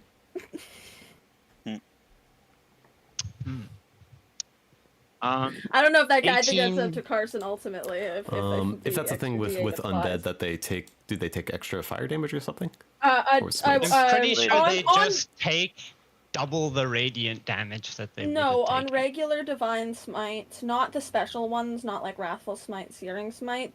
Only on regular divine smite, it does an extra d8 damage to fiends and undead. Mm-hmm. Yes. This thing is a undead. No, actually, yeah, no, I'm gonna divine smite. That is the most Cool. reasonable one, I think. Yeah. Roll Yeah, for okay. damage. I already did 18. 18 damage. Perfect. 18 overall. Damn. Ouch. Yeah. Damn. You take 18. I abjure thee. Lady Canterbury, go ahead and make a wisdom saving throw for me. Nice. I will do that. No, I'm not at 18 health. Fuck, I'm at shit. No, I was at 26 an hour. Sorry, I have to. I like holy symbol is like kind of like the rosary is sort of like wrapped around his hand, and he is almost like propping Can it up someone like an do- exorcism, like. Mm-hmm. That's a. And Am I I using the- should specify use Canterbury's stat block for the wisdom saving Okay, throw. okay, for the wisdom Or save. mental stats, yeah. In that case, it's a dirty 20 for the wisdom save. Can somebody subtract 18 from 26 for me real quick, please? 18 from 26. That's 8. 8. 8, thank you. Gotcha. Yeah. With a dirty 20, just barely. Canterbury, you feel a searing pain in your back as suddenly your mind is pushed forward. Whatever it is that's overtaking you, proceeds back with this pain that jolts your consciousness awake, and all of a sudden, from your point of view, just you find yourself like almost on your knees, gasping for air as your form. You're just back in your normal body. Nothing seems to have changed, but to everybody else, over the course of the next few seconds, you see that this gnarled form like shrieks and cackles, and as it's screaming almost in pain, the body slowly morphs back into the tiefling form of Lady Canterbury. Yeah, I'm And just gonna. immediately check to see if she's injured. It is technically still like. Do I still have my turn? Because all I did was my movement. You still have your action and everything else, things like that. Your action economy is still yours. For Ardane, I would say that would take an action, but it isn't your turn right now. So to be able to check if she's okay. That was not my action. I mean that was just an opportunity That was a attack. reaction. But what I mean to say is that in order to do a check like that, it'll be on your turn. Okay, so yeah, it's still Canterbury's turn. What are you doing? You just kind of wake up from blacking out for a moment. You're out of breath, and there's a searing pain in your back. Yeah, okay. She's just gonna kind of, she looks like she's about to fall to her knees, but she sort of steadies herself, puts a hand to her chest. I'm going to use my action to cast Cure Wounds on myself, because fucking ow! Ardane does look somewhat distraught, but also, I mean, I guess that was what he wanted to happen.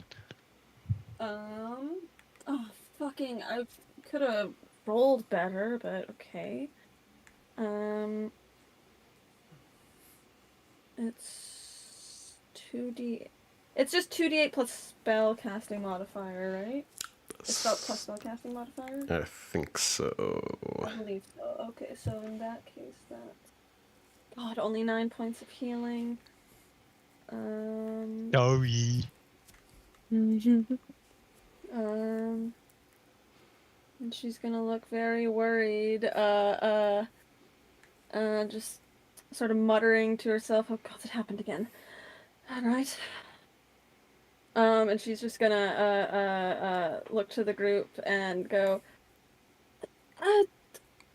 sorry, 5, 10, 15, alright, I had already moved 5, 10, so I have 5, 10, 15, 20. I'm gonna go back over here between Seamstress and Gelid and just be sort of, yeah, out of it. Yeah. Ardane like herself almost tries to like reach out for her as she goes past him, but then he remembers the situation that they're in, and he looks back at the other things with a cold look. Contempt. As I am passing Ardane, I'm gonna sort of pat him on the shoulder, go, did what you had to, dear, and give you bardic inspiration. Nice. Yeah. Let's go.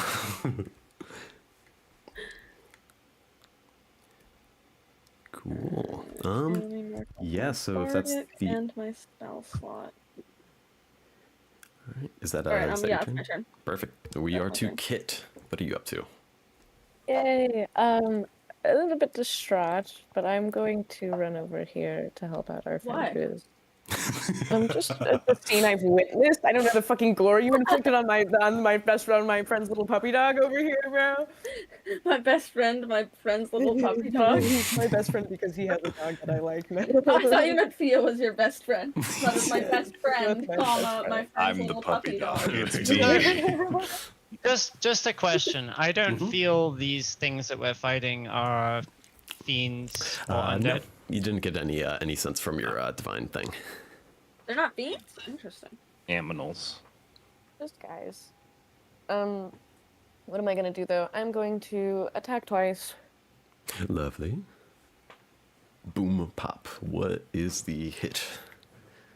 The first one is a skibidi-bub-bub-bub. 18. 18. That does hit. 18 and a 15. That also hits. Yeah. Okay, well, that is, 10 damage. Perfect. Sweet. Yeah, you just lay into the side of this thing as it kind of like creaks almost as you hit it. Cool. 10 damage. All right. He shudders as it moves. He doesn't like it. Yeah, these are very, very unsettling. These are very unhappy.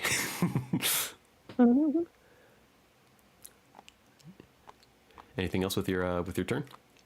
Oh no, sorry. I should have said that's all I can do. No, no worries. Perfect. All right, that brings us to Gelid. What are you doing?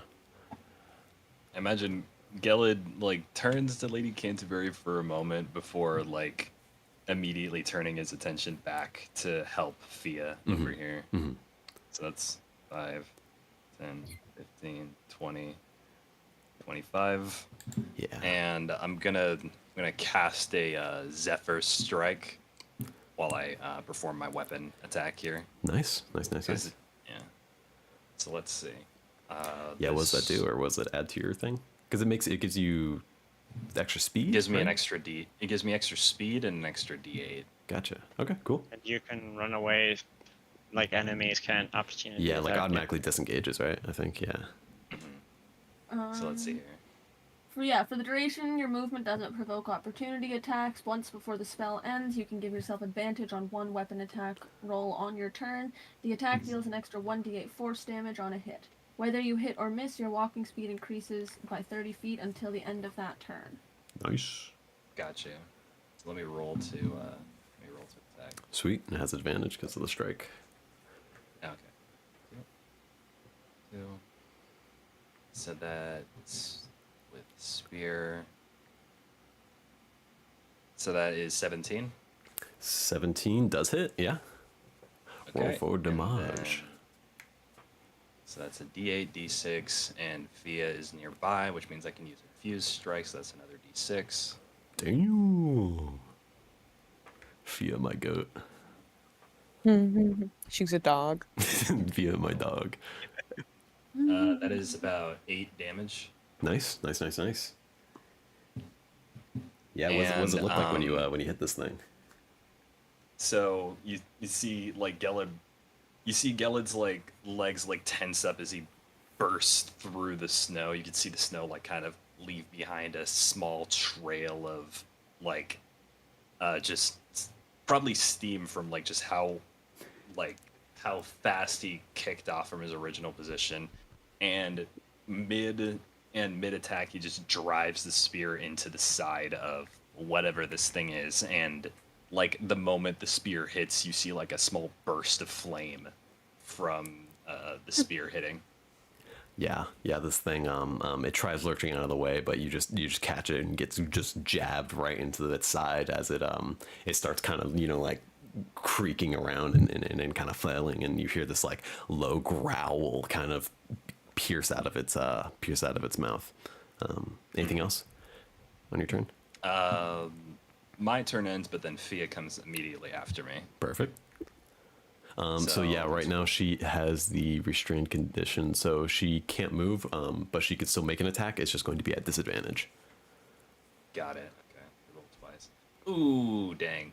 All right, 15 and 5. 15 and 5. 15 does hit. Well, it's with disadvantage. So Oh yeah, no, my bad. Sorry.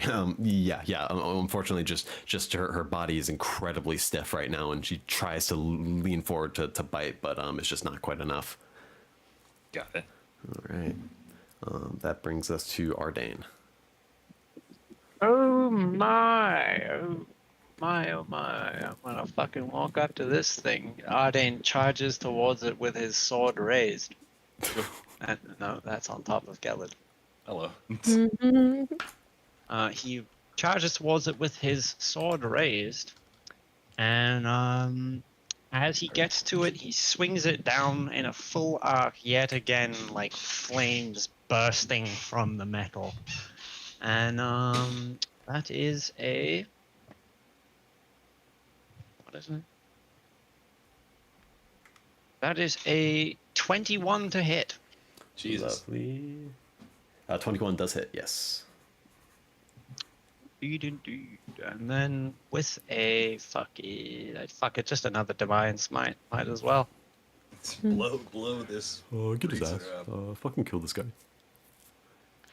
So yeah, he brings the flaming blade down across this thing's face with 17 damage. 17 damage. Sweet. All right. That brings it to... Perfect. All right. Yeah. No. Yeah. It just kind of cleaves down again into this thing, slashing. A huge gouging wound in its front side. Perfect. All right. That's your turn. Uh huh. Perfect. That brings us to the seamstress. All right. Bonus action to dash. That's 5. Are you not restrained? Oh, shit, I was yeah, looking at you are so restrained, so your movement is set to 0 right now. At the end of your turn, you will make. You forgot to assign homework. I'm sorry. At the end of your turn, you can make another Constitution saving throw to see if you break out of it. But for the duration of your turn, you have 0 movement. Well, shit.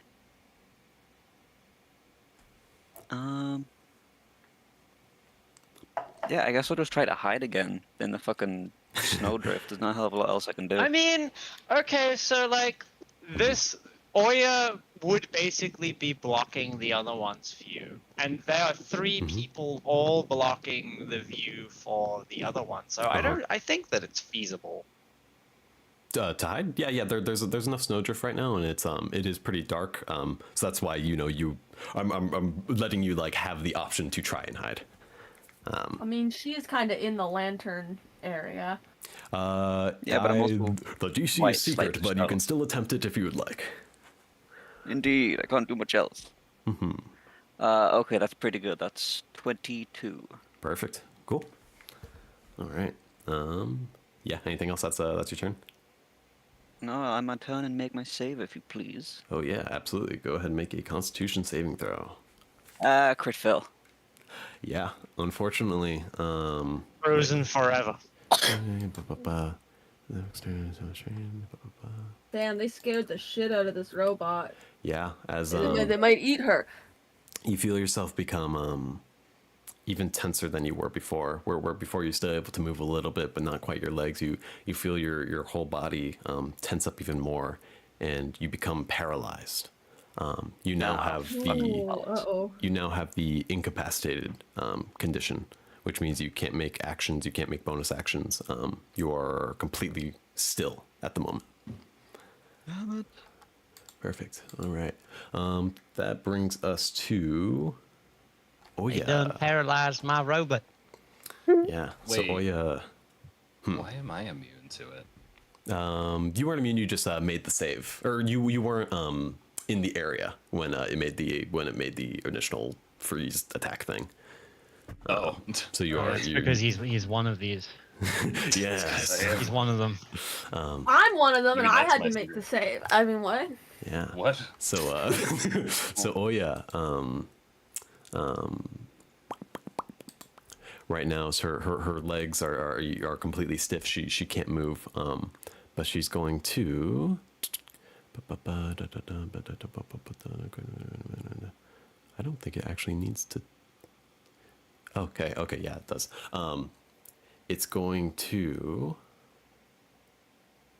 Yeah, she's going to. You see her form, even though she's frozen solid, begin to grow, taking on her this form that you see her in, this gray skinned tall form is incredibly built, incredibly strong, like toned muscles all around. But you see her body become a lot bulkier, a lot bigger. She shoots up to almost 10 feet tall as white hair like grows from her form, and she takes on the form that you were more familiar with yesterday. This large bear like visage. That's cool when she gets big and grows white fur. Well, yeah. She grows larger and then just lets out this bellowing roar that almost shakes the ground around you guys. And that's going to be the end of her turn because she can't really do much else. She's also going to make another Constitution saving throw.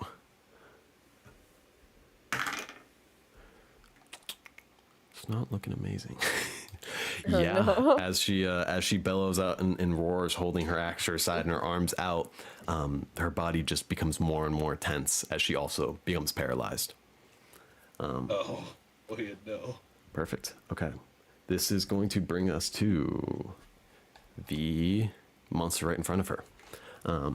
Seeing its paralyzing gaze affect its target, even though that there is Kit next to them, it's going to take a its gnashing teeth, now more animated. It's going to sink into her side and try to bite into her. But her tough hide is enough to stave off this bite. As this thing kind of rears back in this familiar creaking kind of motion, and go back to being almost fully still.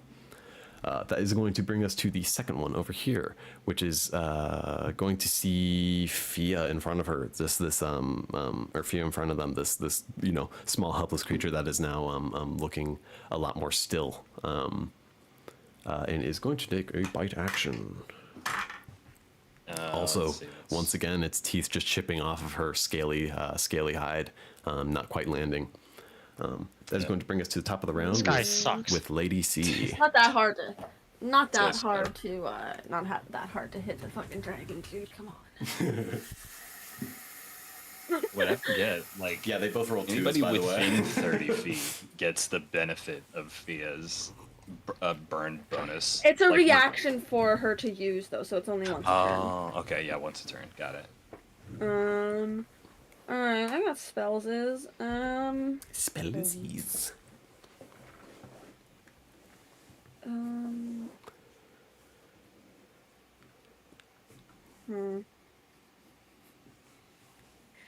I know if there's anything I can do to help out the seamstress?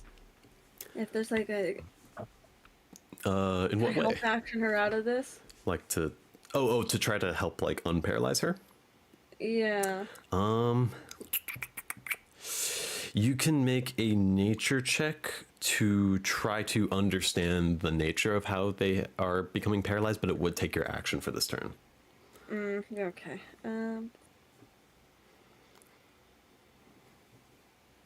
Are these also gnolls?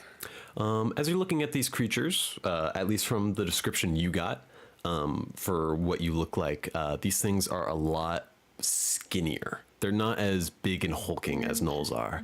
They have these large quill-like spines on the back of their head, and their eyes are large and bulbous and silvery. It doesn't strike you as a gnoll, though it is similarly dog-like.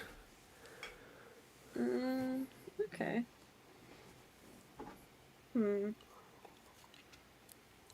Are either of them bloodied? No. Alright, cool.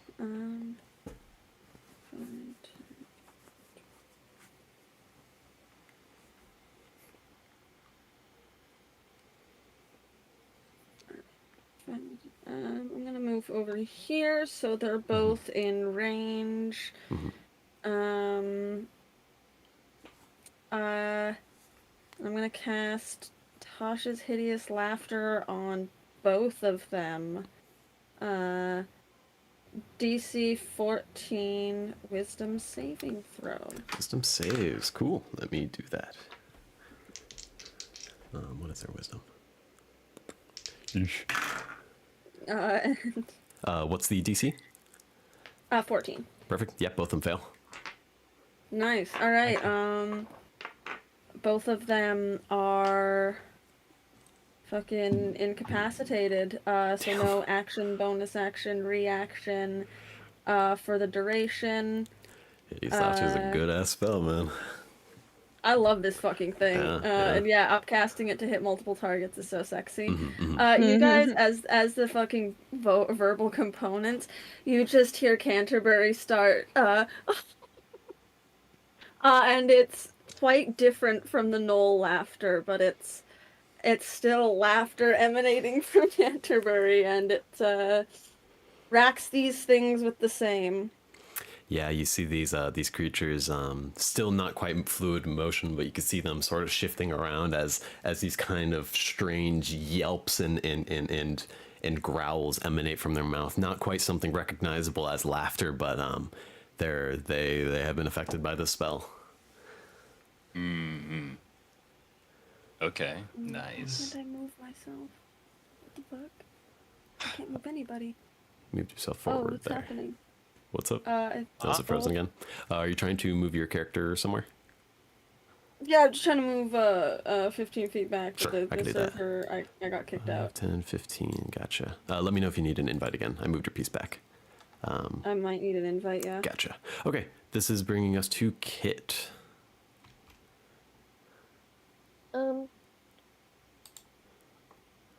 Yeah, I'm gonna pummel this guy more. Yeah, well he's stuck. Sweet. Yeah, Beat sure, this man. man's ass. Yeah. I don't Just see 2 hits you. again. I do need an invite, Carson. Gotcha. I don't see you online. I'm on tabletop sim. Epic. What the fuck? I'll restart tabletop sim. All right. Okay, cool. All right. What's the roll to hit for Kit?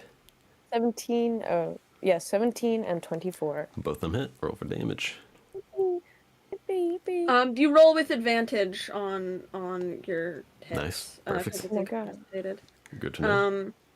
But it does Awesome. have They to hit make a anyway. wisdom save with advantage after each strike. So you can't roll them Okay. both with advantage because you have to see if the first one.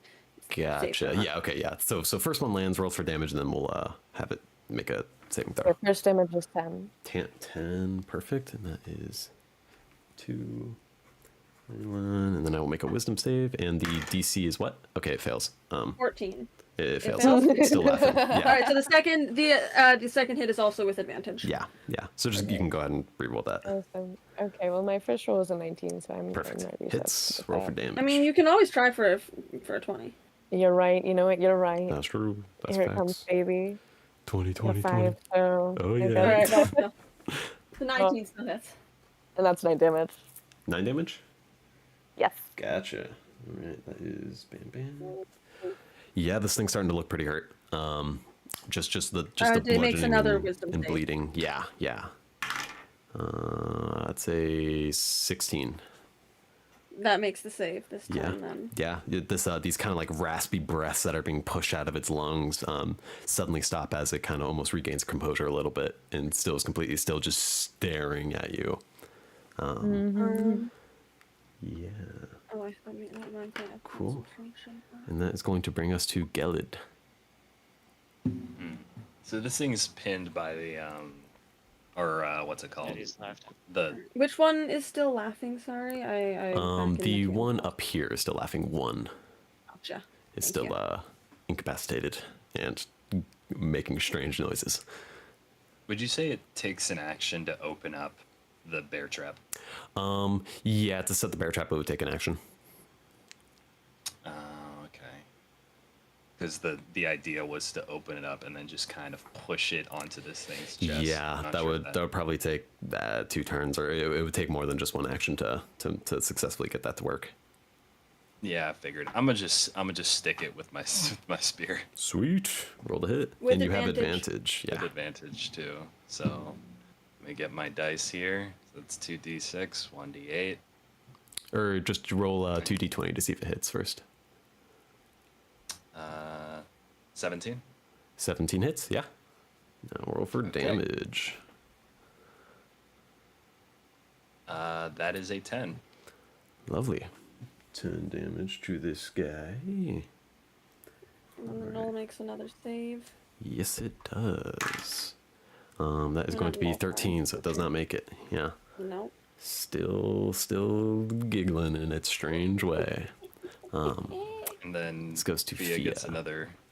Yeah, Fia's just gonna start biting at its neck. Try to make another bite. Gotcha.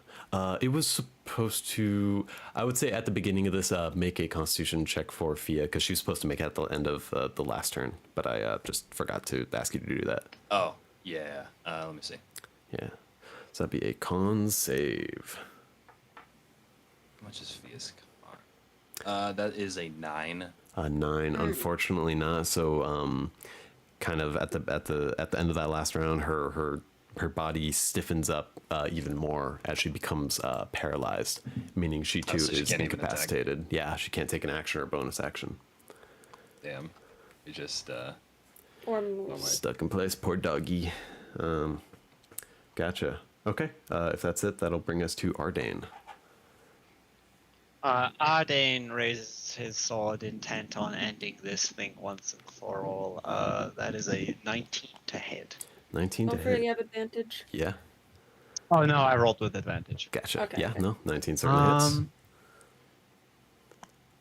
Then what is it? +4. That is a crisp 15 damage. I just realized I've not been adding my strength to my damage. Epic. Mm-hmm. All right. Yeah. This as you bring the great sword down, it cuts deep into this thing. But it's still completely still. But it's just blood is flowing out of its body. It's looking really really bad. But it is I just pull it out as brutally as possible as I Yeah. ready another swing. just ripping flesh and muscle as you tear this thing out. It's still completely still, just looking straight at Fia, just unflinching. Perfect. Okay, that brings us to the seamstress. I'm paralyzed. You are paralyzed. If you can't Help. do anything, you can I've make fallen. if you can't do anything, please I make a Constitution check for me. And I can't get up. Heck. That'll be Or Constitution saving throw. I'm sorry. a save. That will be a 19 total. 19. Yeah, you gain back a little bit of freedom. Not enough to move. Your legs still feel solid, but you go back to just, you lose the paralyzed condition and gain back the restrained condition. So you're able to move your body again as you start to unfreeze a little bit, but still can't make distance or movement. 1,000 curses. I assume I had to make that at the end of my turn. Yeah, that would have been the end of your turn. No, I want to play D&D. I'm sorry, my friend. Okay, that's going to bring us to Oya, who is still paralyzed. So she's going to make a Constitution saving throw, which she fails. So she's just still. You can see her muscles just fully tensed up, holding her axe out to her side, unable to move. Embarrassing. Oh yeah. Wow. That's going to bring us to this thing, whose last bite on Oya just didn't pierce, so it's going to kind of snap its head around towards Kit and make a biting attack. That is going to be. Yeah, I would like to deflect it. Yeah, how's that work? I roll. Is it Wait, I have to verify. Is it? Give it a boop. Is it bludgeoning, piercing, or slashing damage? It is. It is piercing damage as well as poison damage. Okay, I can deflect 1d10 plus my dexterity modifier and monk level as a reaction for just the piercing. Okay. Okay. Cool. Is that not just ranged attacks? Nope, because No, that's 2024 deflecting monk as is well. cool Monks are and good, different. and Monks are Yeah, good, yeah. baby. That's right. I can imagine if that restricts that would be so dumb if that was. I'm glad they fixed that, bro. Gotcha. Okay. So Why the fuck would in martial arts you not be able to redirect an attack? One of the most good commonly question. found moves in martial arts. yeah. I don't know, dude. I I've wonder been playing the this. other version for years. As so Yeah, and for it's been bad. for piercing damage, it would do 8 damage, or 8 piercing. So how much of that gets deflected? I forget.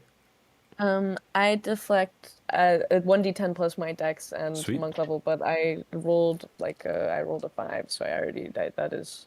Cool. Yeah. You All of it. you probably won't take any of that damage. So as you deflect this kind of this like very very quick and sudden bite, you don't take any of the piercing damage. It doesn't quite clamp down on you, but its saliva still like smears across your arm, and you take 11 poison damage as this kind of just nasty saliva kind of seeps into your skin and begins to hurt you.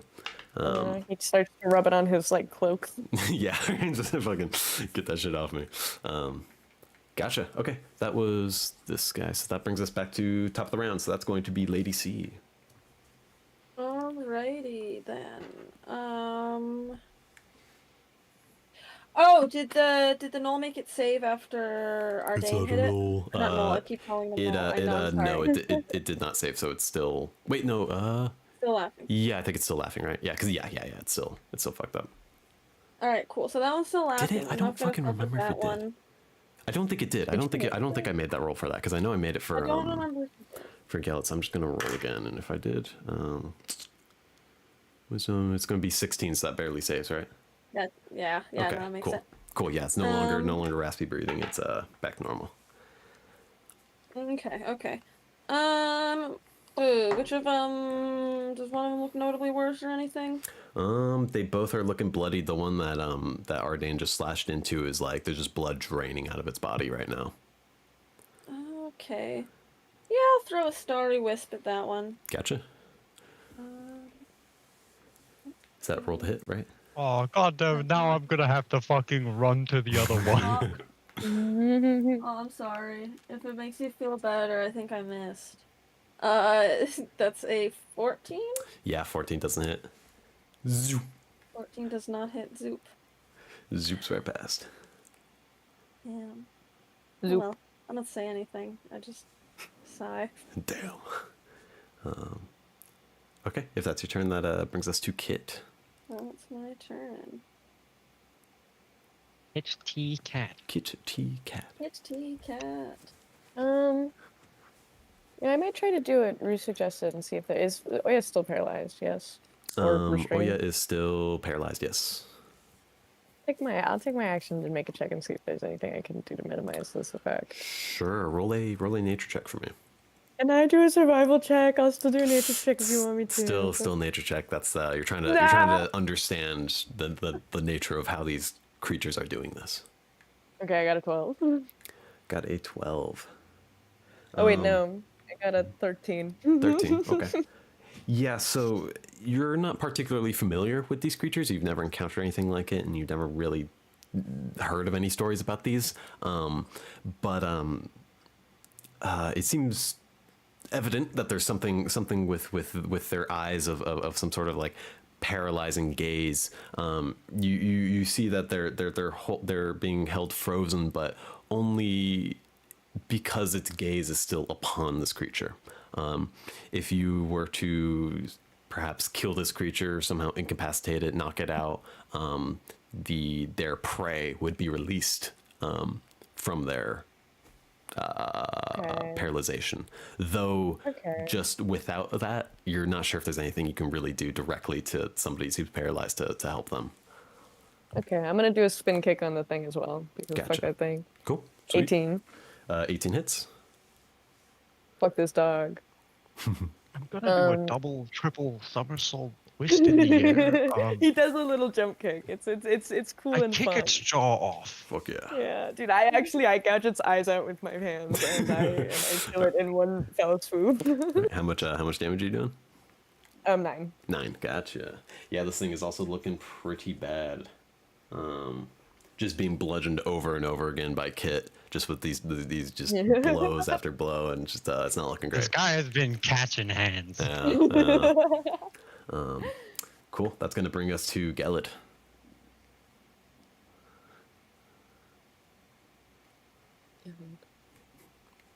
Gellert. John. Is this one already dead? No. It's barely hanging on. Stab. Stab it. Stab that guy. Fuck him up. Stab that guy. Fuck this guy. Roll to hit. That is a 15. 15 hits. Yeah. All right. Oh, fuck. That's the highest roll I've gotten today. Yeah. No. 15 damage. Yeah. Easy enough. How do you dispatch this creature? I see Gelid, like, he raises his spear, stabs into it, and he kind of lifts it up on top of the spear, kind of holding it into the air before just slamming it as hard as he can into the ground. Yeah. No, it's kind of thin frame being hefted up into the air as the spear's below and it's on top, like its body just slowly pushing down, gravity dragging the spear deeper into its chest as it's now starting to flail and kind of scream and growl, and as you just slam it into the ground, it just goes still once again. This thing is dead. And you can tell Fia next to you. You see her muscles kind of loosen a little bit as she as the paralyzation is completely lifted off of her. I'm gonna like Can I just pick up Thea? Do you remember which one made that attack when it happened? That was No, this it one. was- it That was this that one? one. Yeah, yeah, yeah. So you are free. You feel your body loosen, and you are now free from its effects. Oh, thank God. All right, I'm just gonna like have Thea like reposition onto my shoulder for right Cool. now. Sounds My good. shoulder, not Ardane's shoulder. Perfect. All right, and that brings us to Ardane. What are you doing? You just saw Gelid fucking heave Do this I thing to the have air and slam it on enough? the ground. Fucking Well, that one is incapacitated, so I'm going to go 5, 10, 15, 20. I suppose like 20. This would be 20 still. 25, 30. Come on up, man. I'm gonna go. I'm gonna hit it.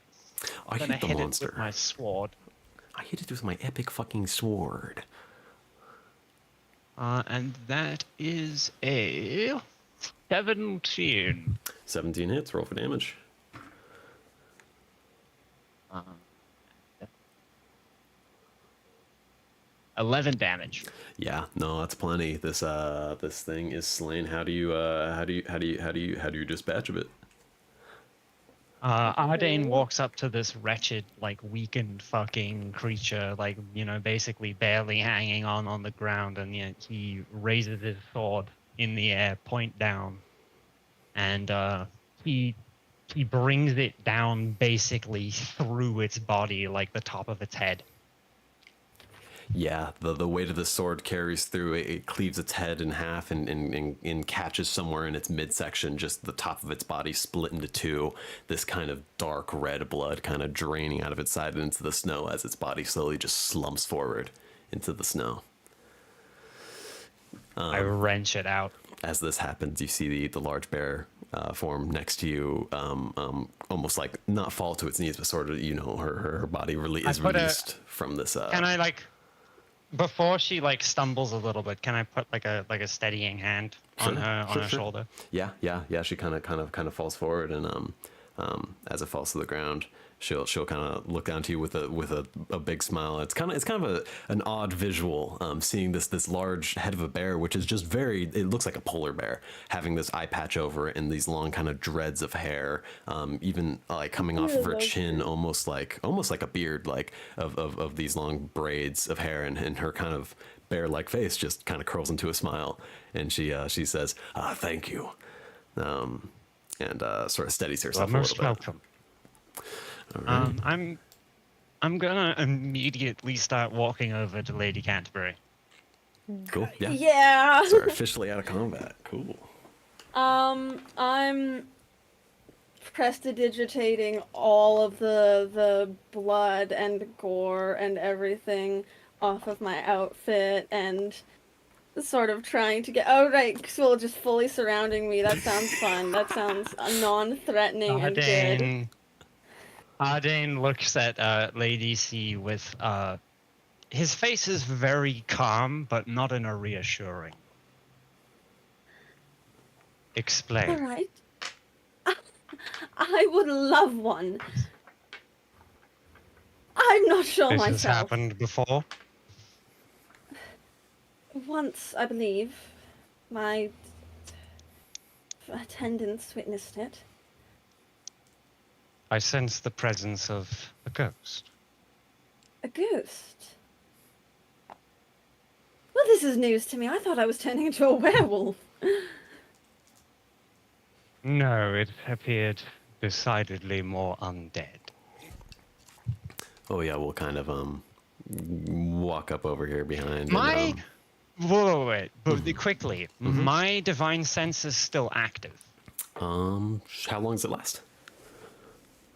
I believe a minute, which I don't think that Yeah, that we're combat like right took at the the tail end amount of it. rounds. We're right at the tail end of it right now. So I can't sense her as an undead anymore. Right now, you still sense the presence of an undead coming from her location. It's still the same ghost as before. It's a little less strong than it was before, but It's still there for a moment before it kind of fades away as your It's spell ends. until the end of your next turn. Oh, Unless there's a change to it. well, never mind then. Teacher, What we is? didn't have homework. Hey man, I'm I just messing fucking with you. I teach her homework about getting extra smite damage on myself, Real. man. Equal No, opportunity. Wait a second. Wait a second. Oh, never mind. The new version is 10 minutes. Yeah, that's Cool. right. Sweet. Yeah. No. It's Oh, still, sorry. Yes, 10 minutes, not 1 minute. It's nice. That's yeah. So crazy. it's still up, and just like I said before, it's not quite as strong, but it's still definitely certainly there. It is still on you, in fact. You will oh yeah, we'll kind of walk up and say, yeah, I've never quite seen something like that. I know of people like myself, but this doesn't seem quite like that, especially if this individual here is able to tell that it's some sort of possession. We should get you to a cleric. Yes, that would probably be a good idea. I happen to know some at the House of the Morning Lord. Oh, They that are- would be very handy then. Okay, actually, you never mentioned this, Carson. I assume that they are a rather competent cleric. From what you could tell, every once in a while, in your time staying there, either by seeing it yourself or hearing it downstairs, you've known her to heal individuals who come in who need healing, whether they're sick or injured. You haven't really seen anything too incredible from them, but that's just from what you've seen.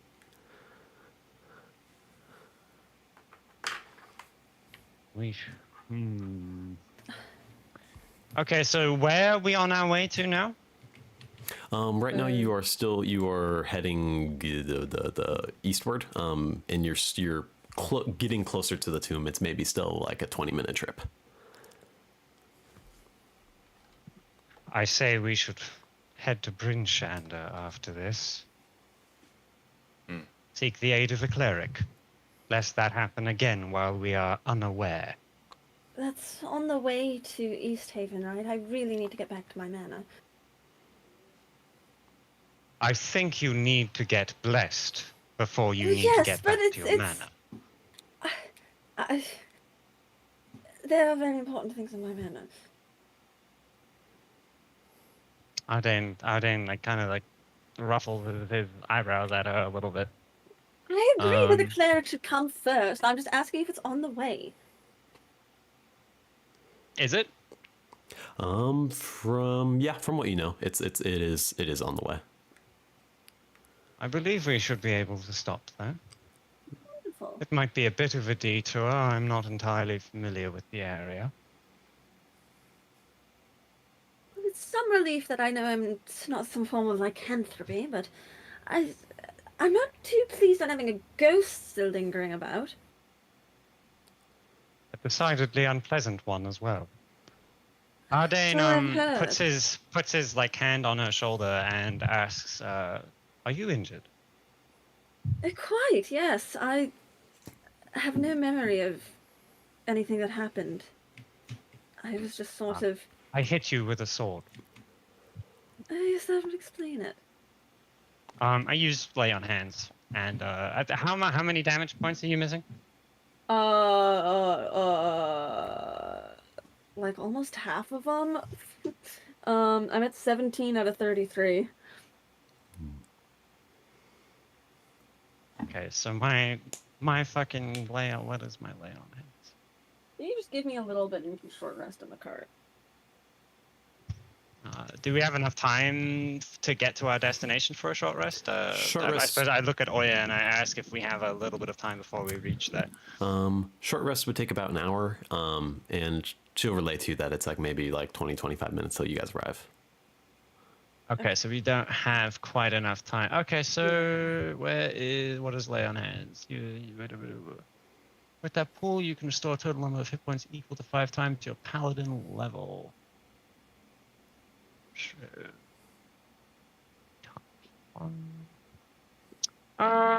Yeah, I restore 15 hit points.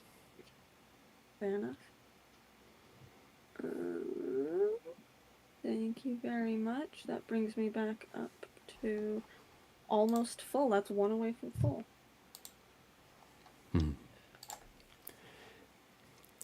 Thank you very much, Sir Paladin. I do apologize for all this ruckus. I'm really not sure what triggered that. Do we have any way of like inferring that it was when she saw the crag cats? No, she was behind you when it happened. You weren't. Nobody was looking specifically at her. I think Seamstress was behind her. So if Seamstress wants, you can make a insight check, kind of Yes, sir. retroactively a little bit. Oh, I that's was right bad. next to her. I should be That's- allowed to as that's a seven. well. Yeah, If you were Kit was across from also her, sitting sure, behind sure. me. Yeah, Kit can make it as well. Yeah, I definitely look back at her. Okay, I rolled very poorly. What were the rolls? I got a 7. 7. Okay. I got a 7 as well. Gotcha. Yeah, I mean, you guys could tell that it happened once things got into view, but you can't really infer exactly for what reason it happened. Or at least you I'm gonna have go, nothing to confirm to you that that's what it is. You can, infer whatever you want as your character, think whatever you want, but yeah. I'm gonna go sort of look at this thing, go to poke it with my sword, realize that I'm still holding the flail and not my sword, Yeah. and just kind of drop it in the snow. Yeah. This it falls to the ground, not with a clatter, but it hits the top of the snow and stops there. It doesn't fall through the snow like a weighty object like this should. Yeah, with a kind of a crack as it hits the top of the snow. As you, in addition to this, as you were closer to the creature, you do notice that its skin is covered in patchy and kind of fine scales, almost reptilian-like. Its hands do have pads like a canine, but it has these long, sharp claws that come off of it, as well as these sickly, dark, kind of gray, brown, greenish scales that cover its body. What vile things. Ardane sort of like calls out from across the distance a little bit. Lady Oya, do you recognize these creatures? I've never encountered anything like it before, but I've certainly encountered stranger monsters. They seem to be rearing their heads a bit now that things are darker out. I don't know what holes they've crawled out of, but So this is one of those things that crawled out of the ground then. We heard about that at the shop. certainly, probably. I've certainly never encountered these before the rhyme. You disgusting little freak. I guess now we have some sort of description for them. They seem to have been attracted by whatever this viscera used to be, as she'll kind of poke it with her foot, just this giant pile of unrecognizable bones and flesh and guts. Well, that was us, I think. That was you. What if they got to it? What? Rat cats. We were assailed We and certainly butchered them believe after in our that. victory. Oh. Well, I mean, impressive that you were able to take on this many. It's like almost unrecognizable. So there were skulls there, but they've since been like crushed and bones shattered, and it's just a horrible mess. Yeah. I'm gonna tentatively approach the gore pile, see if I get any sort of. I don't know. I guess I'm just doing like a fucking introspection check. Sure. I Fucking- follow behind her quite closely. Yeah. Tentative, but I don't know. I want to see what's up. What are you trying to discover from this, or what's your? Can intention? I- I'm trying to If see if I get any sort of emotional reaction or vibes. Sure. if I put my hand on Lady C's shoulder consolingly, can I add a help action? I wouldn't say so, but go ahead and just roll me a Constitution check. Interesting. Okay. Ooh, that's a nice big number to add to it. At least it's a 14 overall. As you gaze upon the viscera, something that would normally probably revolt you pretty deeply, you feel a unfamiliar and outside hunger deep within your belly. Not as strongly as you did moments before you blacked out, but there's something inside you that longs for this viscera, this bloodshed, the meat that lies before you. Yeah, you see her hand sort of reach forwards for a second, and then she just swiftly turns around, picks up the flail, and just walks back to the cart. Shoves the flail back deep in her fucking bag where it was before. Fucking freak ass Snoll. I'm just gonna go back to the cart and contemplate. Arden watches Canterbury as she leaves, looks back at the pile of viscera, and then sort of gives his sword like a grim look. Oh yeah, well I'd like to give the creatures a quick look over. Does it look like we could harvest anything from them? Yeah. go ahead and make a survival check. Can I give like help action or something by also looking? Yeah, sure thing. Thank you. Gotcha. Alright, that's a 9. I'll take a And look that's an too, why not? 8. Fantastic. An So, such Yeah. broad range in this roll. Gelid, you can survival, also you said? Gelid, you can also make a survival check. Yes. 11. 11. Okay. Nat 20. Not 20. Seamstress, as you look over these, just your mind is almost geared and prepped towards sewing and kind of clothing making, but this kind of horrible like ratty like scaly kind of skin and the weird spines in the back. Nothing pops out to you as anything useful. Gelid, with that roll, you see these things and besides making probably one hell of a trophy to put on a wall, something strange, there doesn't seem to be anything particularly useful about them. You're unsure if it's edible, though it doesn't have much meat on its bones anyways. But you can certainly take one of its clawed pawed hands as a trophy, or even its head if you would like. Gelid just kind of nonchalantly pulls his axe out and just kind of starts going to work. Sure. What are you trying to take from it? Head and hands. Head and hands? Okay. Cool. Yeah. It's just Easily enough. Given enough time, you can pretty easily take these. You can kind of wrap them up in sort of a bag you have and store them away. yeah. Cool. And Gelid move back to the cart. Cool. Look at that. Is there anything else you guys would like to do while you're here? Back at the cart, Canterbury is assessing just sort of every bit of her outfit to prestidigitate any blood off. Gotcha. Dealing with her hair, just sort of focusing on fixing her appearance. All right. My lady. Seamstress, you come back to the cart, are you looking at shit? I was looking at shit with the cat. Oh, sorry. Arden sort of like looks back towards Canterbury and just says, "My lady, Yes? is there any reason you could think of as to why a rather malevolent spirit would be attached to you?" I mean, not particularly. I've just spent my time in the jail. Look, Insight check. I'm not even supposed to be here. My father sent me up here to try out, only for me to freeze my buns off, and I've just been out in East Haven gambling for the past 2 years. I have no idea how this happened. I just know a week ago I woke up in the field with some of my attendants looking quite worried. Yeah, so Arden, if you want to make an insight check contested with Lady C, you can either make a persuasion or deception check, whichever you would like. Right. Okay. Well, I rolled a nat 20. My goat. It doesn't matter. It's still a numbers game, baby. It's still a numbers game. I got a 15 plus 8.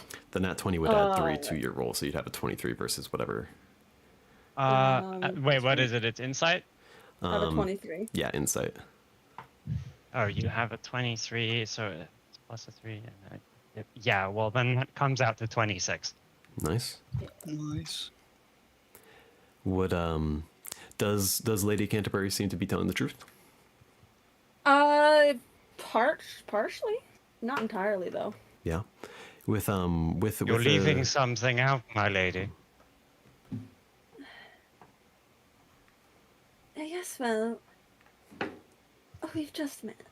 I'm sure I can tell you all about myself as we get to know each other more. Forgive me, my lady, I do not wish to be pushy, but you just turned into an undead gnoll. And I truly Yeah, have yeah. no idea why. Fia like scoots to the back of the cart.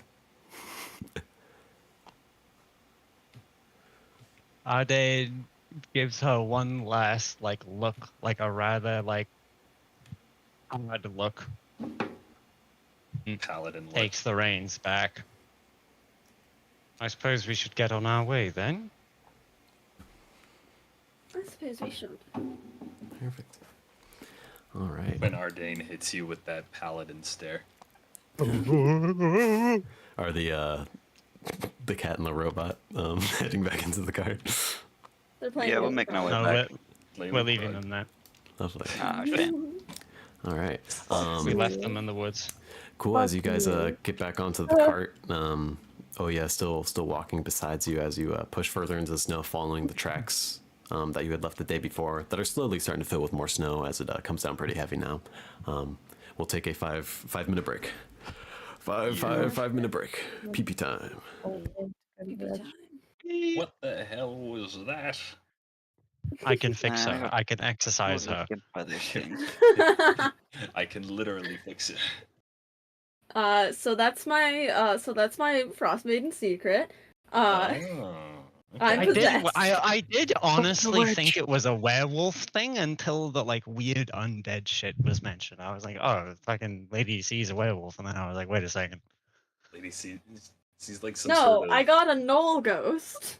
You got a knoll ghost. I just realized my secret hasn't been mentioned when it probably could have been. My Interesting. secret's been mentioned before, but not much else. I assume it had something to do with your hair. Yeah. He's How did you get old. around He's No, growing into. He's Find that becoming an combat. old person. I've said elder. my secret went to has the truly beach. nothing. I've said, but my secret was so left fucking field for my character. It's so funny. I made this character, Really? and then also she's a knoll ghost, or got a knoll ghost. Okay, I'm back. Hello. He's back. Carson, I just realized, Mhm. we haven't had. I don't know if we've had a good opportunity, but we should keep my secret in mind. Yes, absolutely. Yeah, true. I will say. Okay, yeah, no, I will keep this in mind.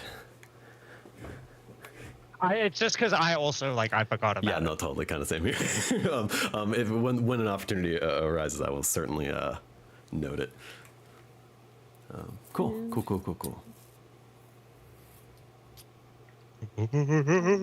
Oh no.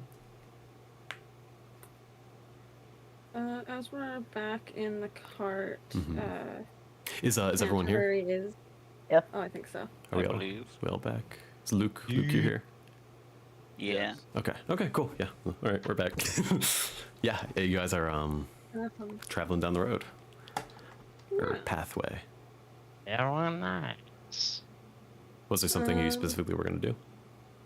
Yeah, I was gonna turn to the seamstress and go, my coat seems to be quite fine, but the rest of my garments are a little worse for wear. Seamstress dear, do you think you could help me out at some point?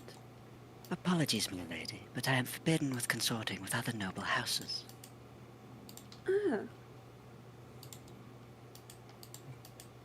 Fascinating. It laughs. No nobility for you. Damn, that's so fucked up. None of us are nobles. Well, not sure about Ardain. Ardain's a paladin. It's the closest you can get to. I'm a being folk noble. hero. Yeah. God. You could perhaps rent my services for a fee. I guess it's quite alright. It's just. I mean, yes. How much do you charge? It depends on the tenure of our business. Did you not mention having a tailor at your mansion? We are heading to war. That's what I was retconned because I realized it was redundant to have a tailor.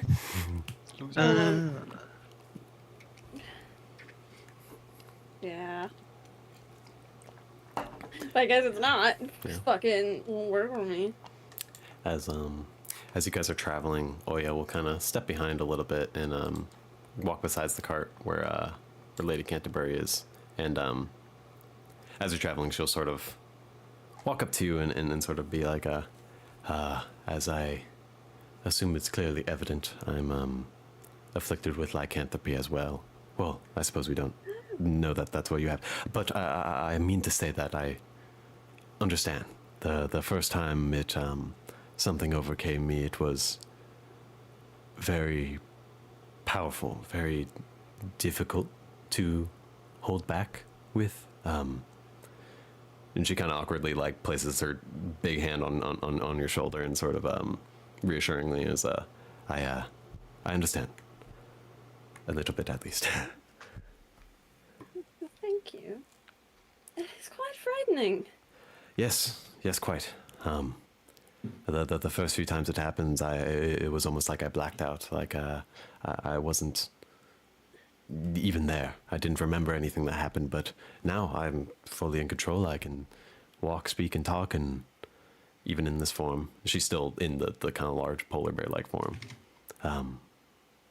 So, hopefully. You're I saying mean- I may be aware at some point. I don't know. Frankly, what you have seems to be a possession, so I don't know if it's exactly the same, but just want to let you know that I can relate to the feeling. So paladins can swap out appreciate their spells. Like Once Is per it- long is it- rest. One of them per long once rest. per long rest. Yeah. Okay. One okay, spell per interesting. long rest. Yeah. Cool. I know how to lay a blessing, but it would take a while to ready. Could try that, I suppose. Of course. Yeah. As you guys are kind of finishing up this conversation, as the conversation is ongoing, you do end up back at the elven tomb that you were at yesterday. There's this kind of big wall, this sort of similar kind of raised platform that you were tied up and almost sacrificed yesterday. As it comes into view, what are you guys doing? Badane has his sword already out, like pretty, like he's ready, like he's tensed for combat. I'm I'd just looking say around. seeing if they- Geld's probably doing a look over of the area, just checking to see Sure. if he can detect anything back there. Sure. Make make an investigation check for me, Gellid. Gorch.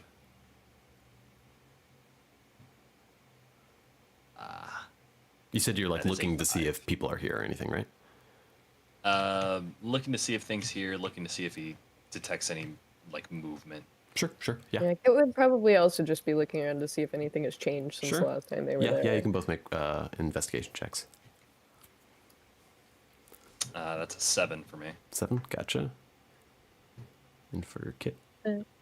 Is gonna be We're rolling investigation checks. I was gonna say, can I do a perception check? Because I'm not looking for anything It would specific. if just, like, a perception what's check if you're just kind similar. of having broadly if you're seeing anything. Investigation if you're looking for something specifically like that's off or different than the day before.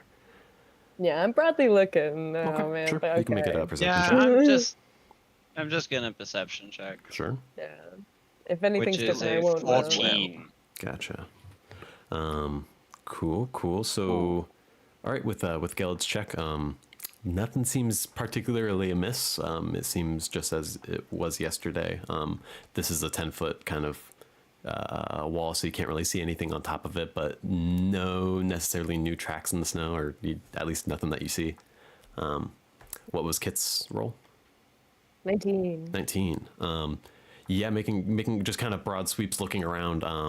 You don't see any people, any movement. Nothing strikes your eye, or nothing new from the day before. You do kind of notice more in detail these statues that are lining this outer ring that are very familiar. They look like the ones that you saw inside the building as well. Just tall elven figures in robes. It's like completely arbitrary, but as we pass through the statues, I'm just going to repeat that little prayer to Selena that I said earlier. Sure. Yeah. I don't exactly remember what it was, but Sure. Yeah. As of something notable though is that the statues outside are a lot more worn than the ones on the inside.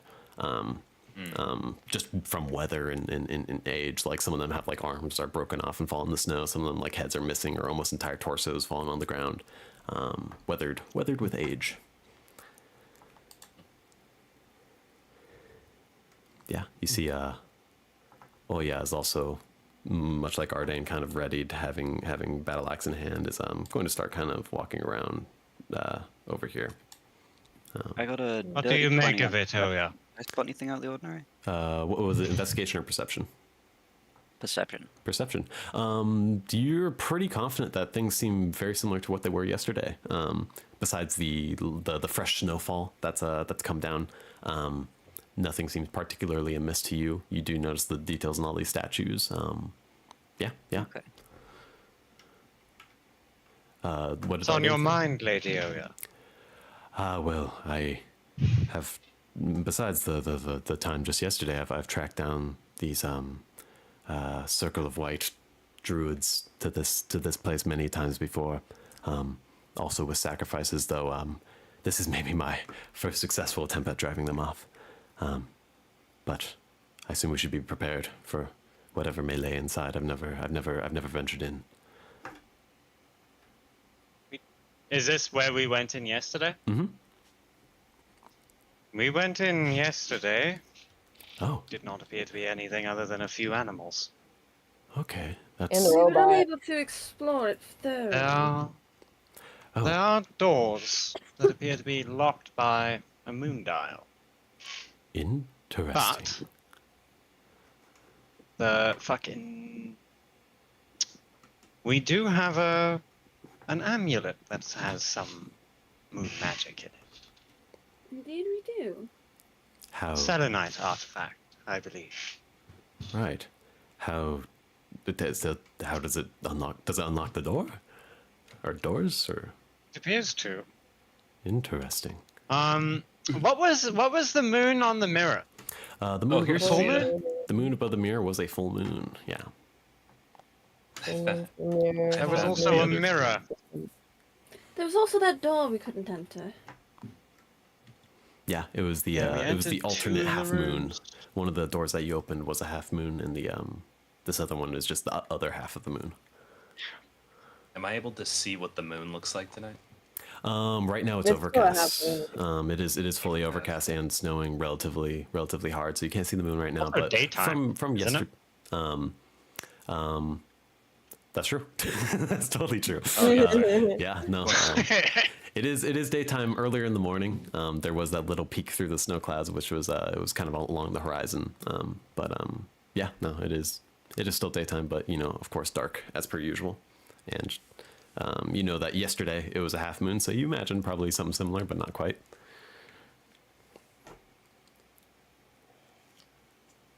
If you all want to position, I could try this whole moonbeam thing. See And which of it's the gonna half moons walk is that in door? here and like check like what the moons are and like. Sure. Yeah, on this northernmost. I do want to ask, well, like, should we open the mirror or the door? I'd say I door guess I could- first. I can move the moonbeam. So we could You attempt can to move get the moon. both. Yeah. You'll want to Oh, keep yeah. in mind that the amulet that you have lets you cast Moonbeam. It lets you cast it once per day, and the Moonbeam lasts up to 1 minute. Yeah.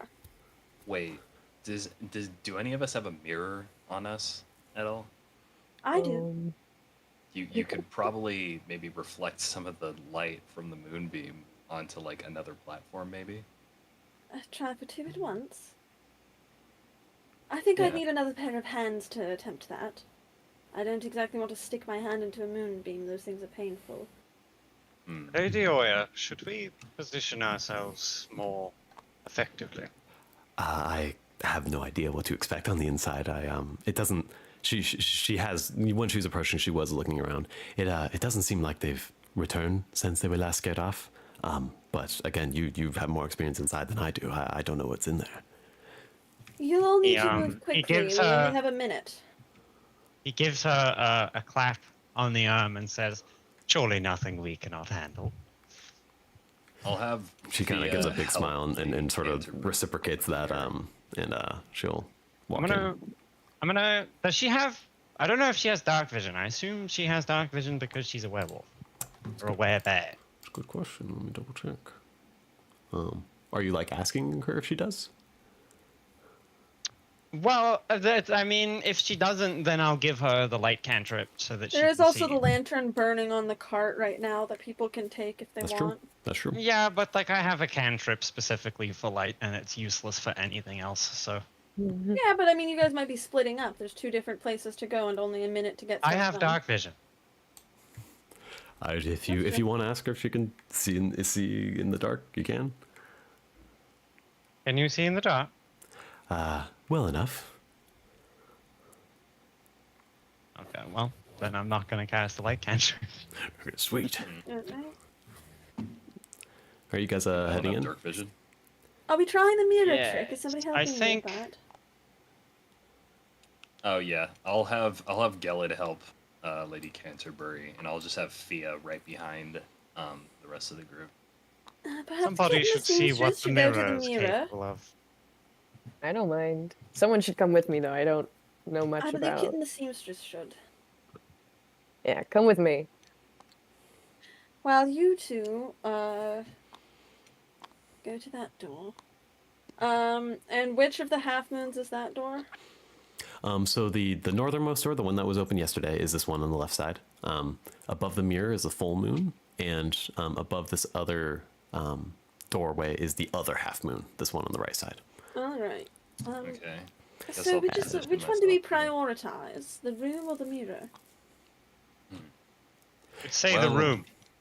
As I want to say, as the He seamstress, calls like it echoes through the room. as the seamstress and Kit walk up to this mirror, I want both of you to make a Arcana check for me. Aye, aye, Captain. Oh God. That's a 15 plus 2. Oh, 17 total. yeah, she fell over. Cool. And what was Kit's? 14. 14. 14.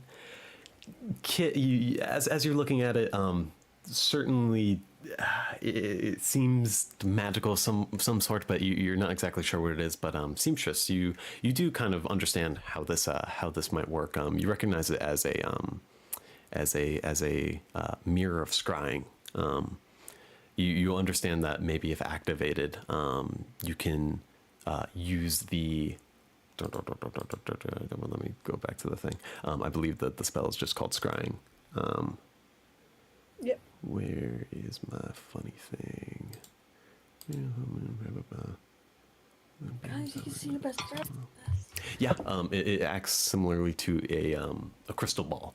It allows you to, while touching it, or in this case, while looking into this mirror, you can cast the scrying spell.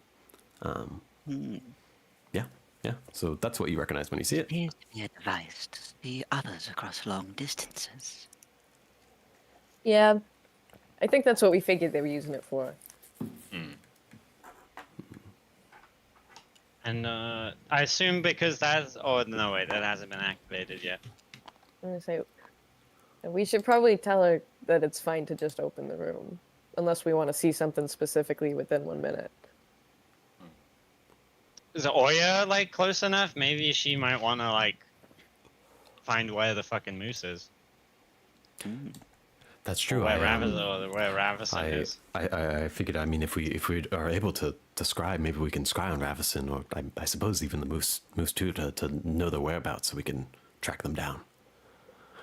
It may be best to destroy the artifact after we've used it. Yeah, that's fair enough. Because I mean, we heard from the man earlier that It doesn't seem like we can remove it. I assume. You would have to do some sort of investigation check on it if you wanted to figure that out. I'll take a look to see if it's I, fixed. I want to do an investigation Sure. check. Yeah, as both of you go well. ahead. I do have Smith's tools, so like that should include stuff I should be able to use to get it I've off. got thieves' tools as well. I got a total of I 22. want to steal those. 22. Yeah, I got a 16. 16. Both of you are able to identify, but I suppose Seamstress with a little more haste is able to identify that there is some sort of adhesive that is sticking this mirror to this wall. That is magic in nature. You are able to understand that if you were to try to pry this mirror off, it would break apart by these magical means that are affixing it to this wall. It is unable to be removed without destroying the magic within the mirror.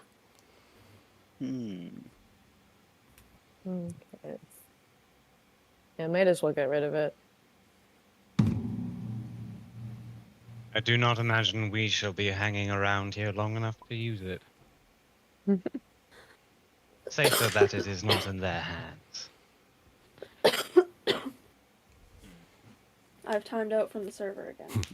Epic. Nice. What are you guys doing? Waiting for me. I think that we're.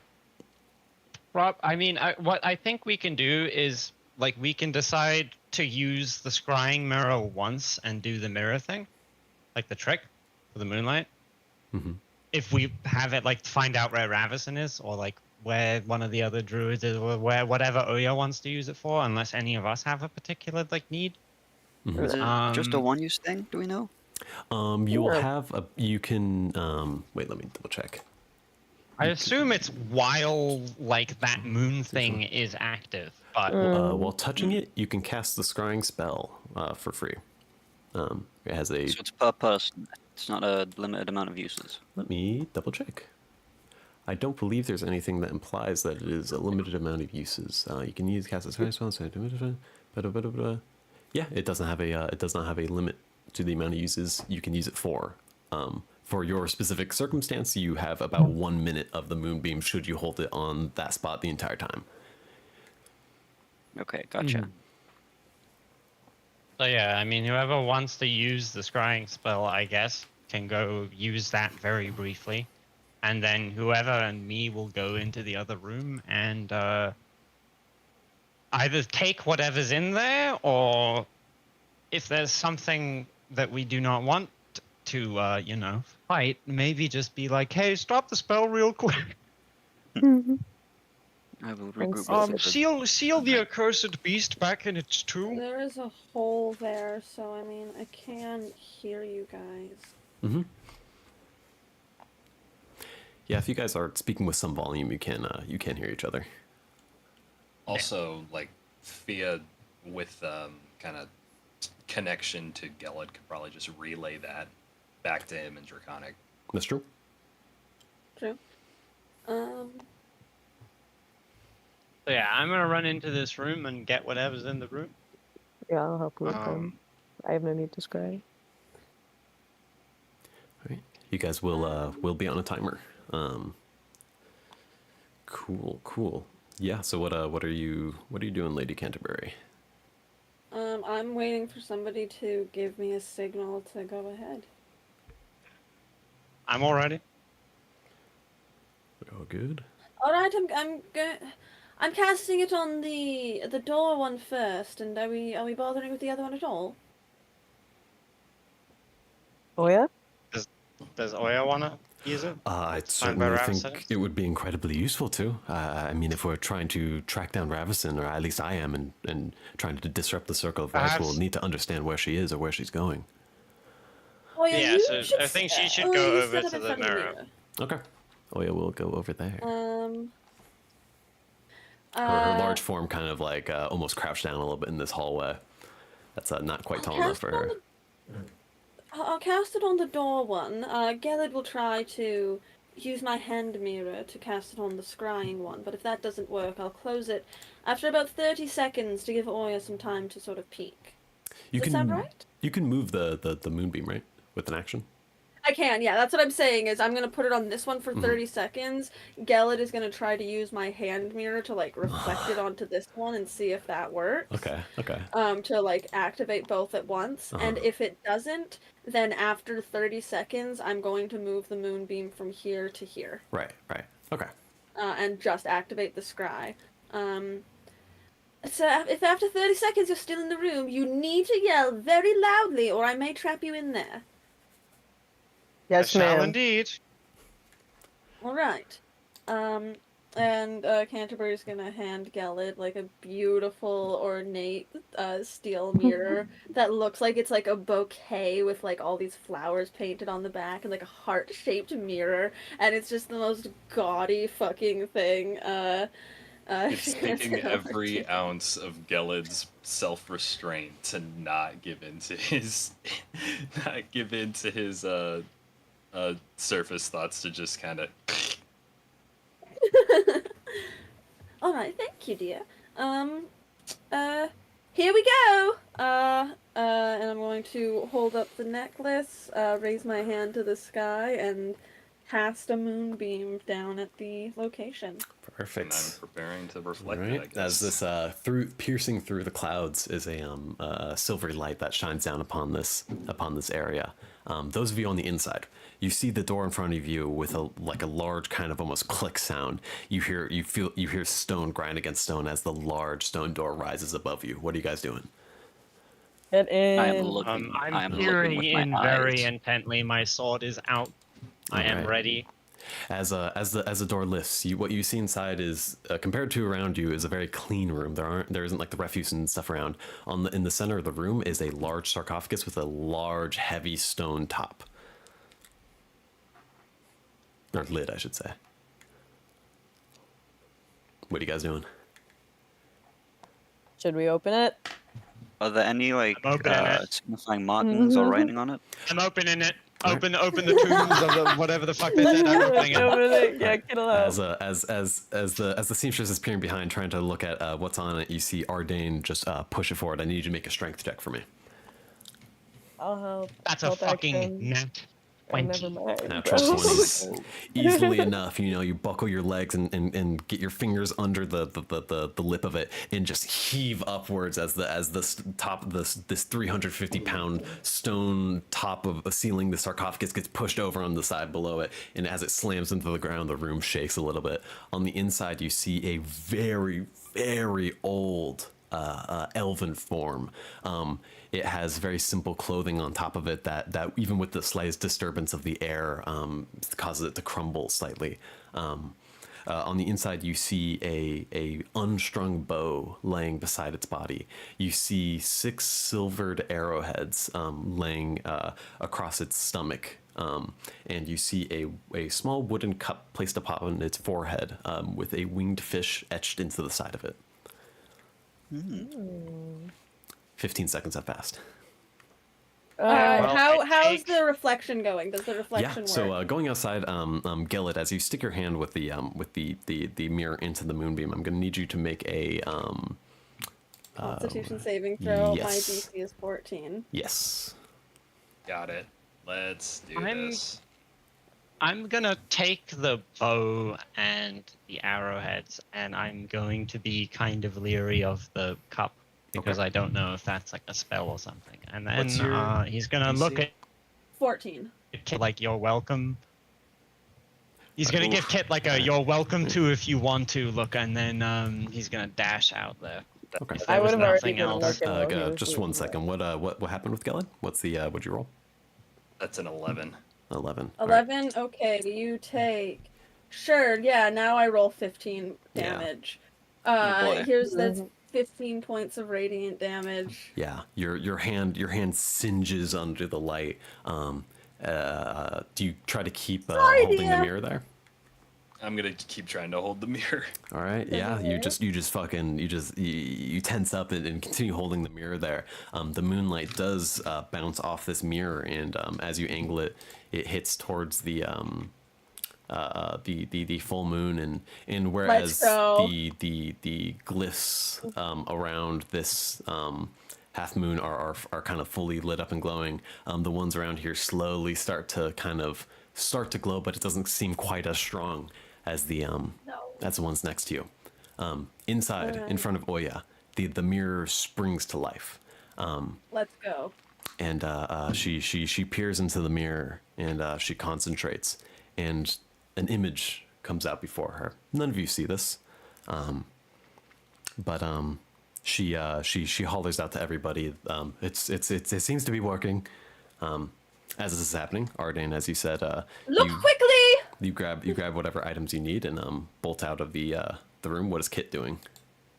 Yeah, I'm looking around. that I comes so would bad. have, yeah, I'm looking around as fast as I Okay. can. What check do I make for this? Anything that looks valuable, like I can sell it for money or barter. Just trying to go quick. Do a perception check for me. Okay. It's my natural 20. It's my natural 20. Natural Let's 20. go. Finally happened. Yes. Fuck yeah, dude. Okay, yeah, you see that there is jewelry on this individual. Okay, Around yeah, its okay. fingers are four small rings, but just in the quickness, you're just plucking them off. You see there's also an amulet around its neck. Do you grab that too? Yes. Perfect. Yeah, you're just you're snatching everything up. You're closing to 30 seconds right now. Did Ardain take the cup? No. Did Ardain take a cup? No, I did. Gotcha. Kit, what are you leaving the cup?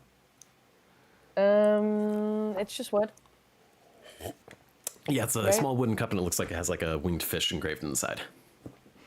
Yeah, I don't care for the wooden cup. Is there? I've got 30 seconds left. Right, yeah, you just hit the 30-second mark. Lady C, what are you doing with the moonbeam? Last call, everybody out! Okay, I'm ready. All right, you're running. Lady C, are you moving it like at the 30-second mark? All clear?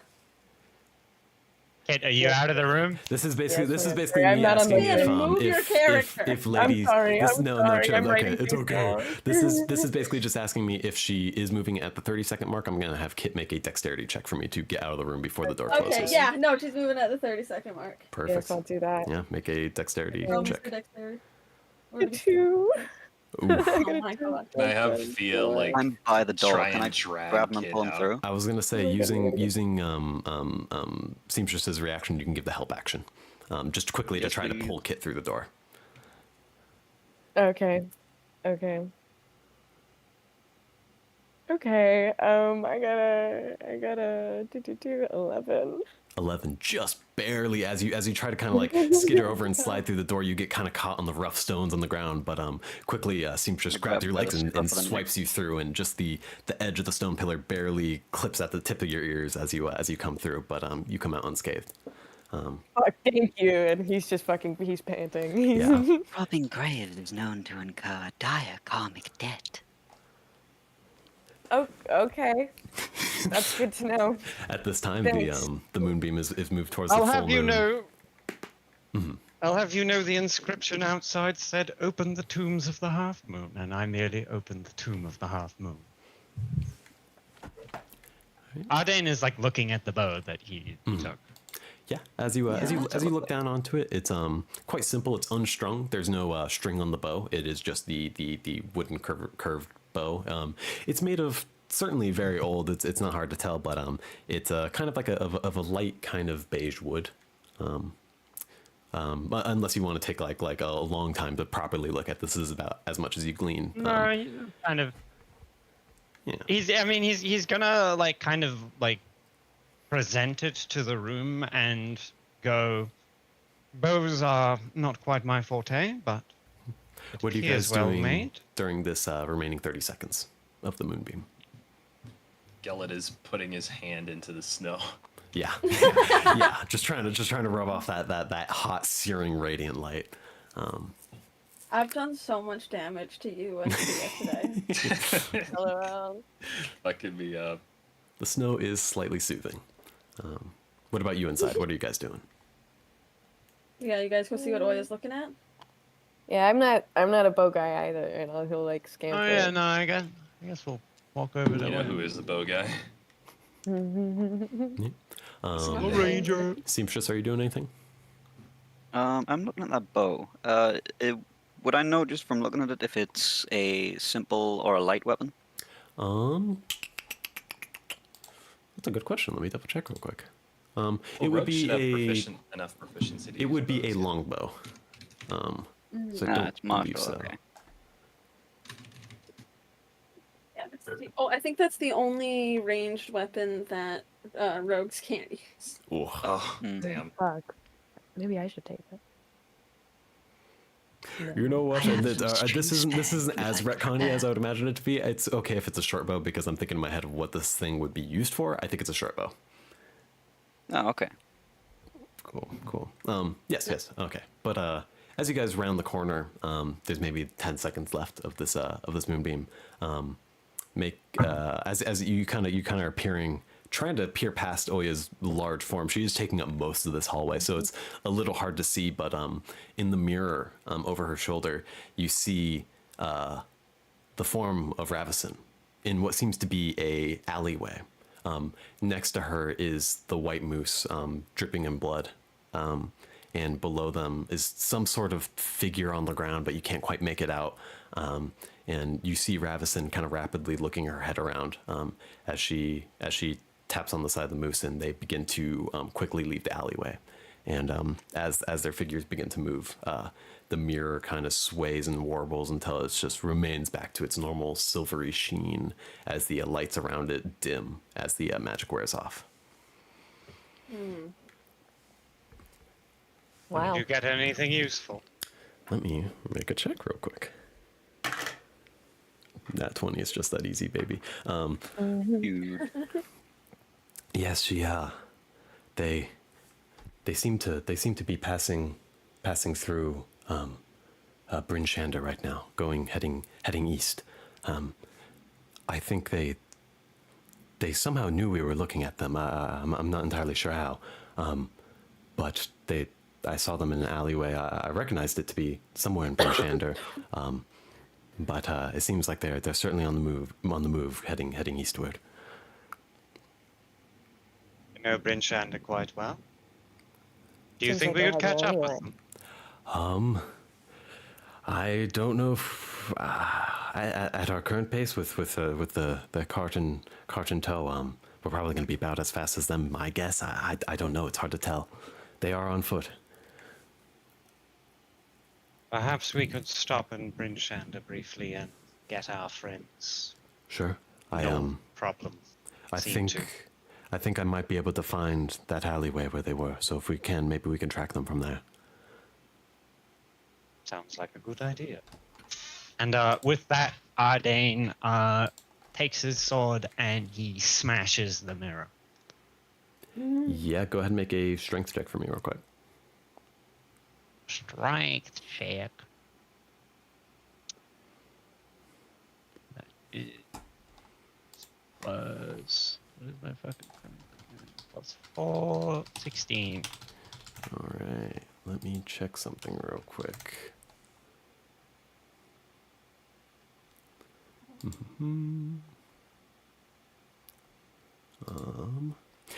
What was the number you rolled? Sorry. 16. 16. Yeah. As you bring the just heavy weight of this heavy greatsword down onto the mirror, at a single point, you'd imagine any ordinary mirror would shatter into a billion pieces, but the kind of edge that catches the tip of the edge of the mirror, like, only dents into it slightly, chipping it slightly, and then this broad kind of cracks form in the mirror, not fully shattering, but large grooves and shatter marks appear in the mirror. I rear my sword back and I strike it again. Sure. Go ahead and roll a strength check again. Regular strength check, advantage strength check. No, just strength check. 22. 22.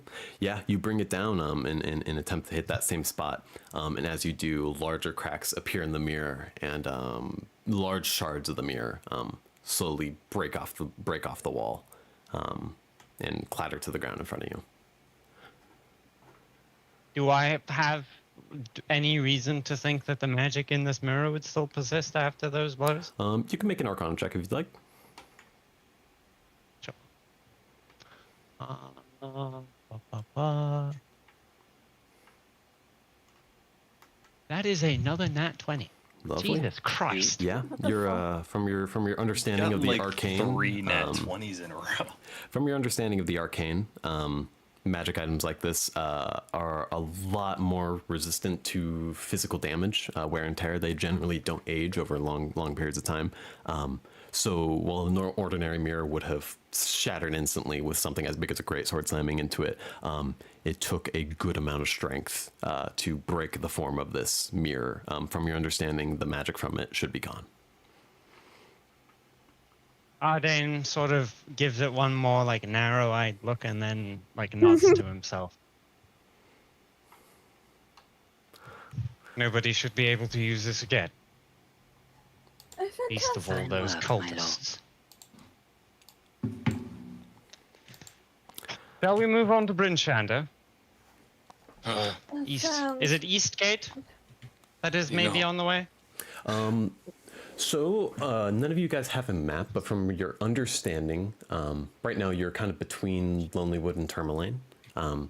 Your cart can't really pass over the wilderness of the tundra because of the snow, and because it's a cart and you only have only one creature pulling it. So you will have to follow the main roads. Those will lead you southwest to the town of Targos, that you know to be a large fishing town, though because of the Rime, most of the lake around it has frozen over. Then from Targos, there's a road to Bryn Shander. So you will have to pass through Targos before you get to Bryn Shander. Let me double check how long that journey might be in your estimation. Are we stopping in Targos or are we driving through it?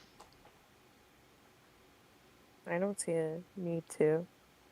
Unless we're running low on food or anything. I have enough food, personally. Same here. From your estimate, anybody can make a survival check for me. Yes, sir. Let's get God this damn. What a I'm guys, 17. I'm so 14. survived. 17. I rolled a nat 1. He does not know. Bounce out Not of it. 23. 23. Yeah.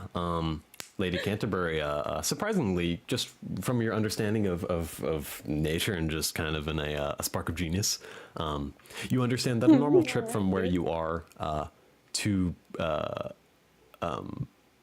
Targos would take about 4 to 5 hours normally, but in this weather you'd probably be heavily slowed and maybe almost twice that. And then from Targos to Bryn Shander in normal weather is a short trip of around 2 hours. But weather may affect this as well. Wait, so sir, how long was the first one? The first one normally it would be close to 4 hours, maybe a little bit more. But around in this weather, you're looking at somewhere close to double that length of time to travel. I mean, if we're lucky, we could probably push through to Bryn Shander in about 10 hours. If we're lucky.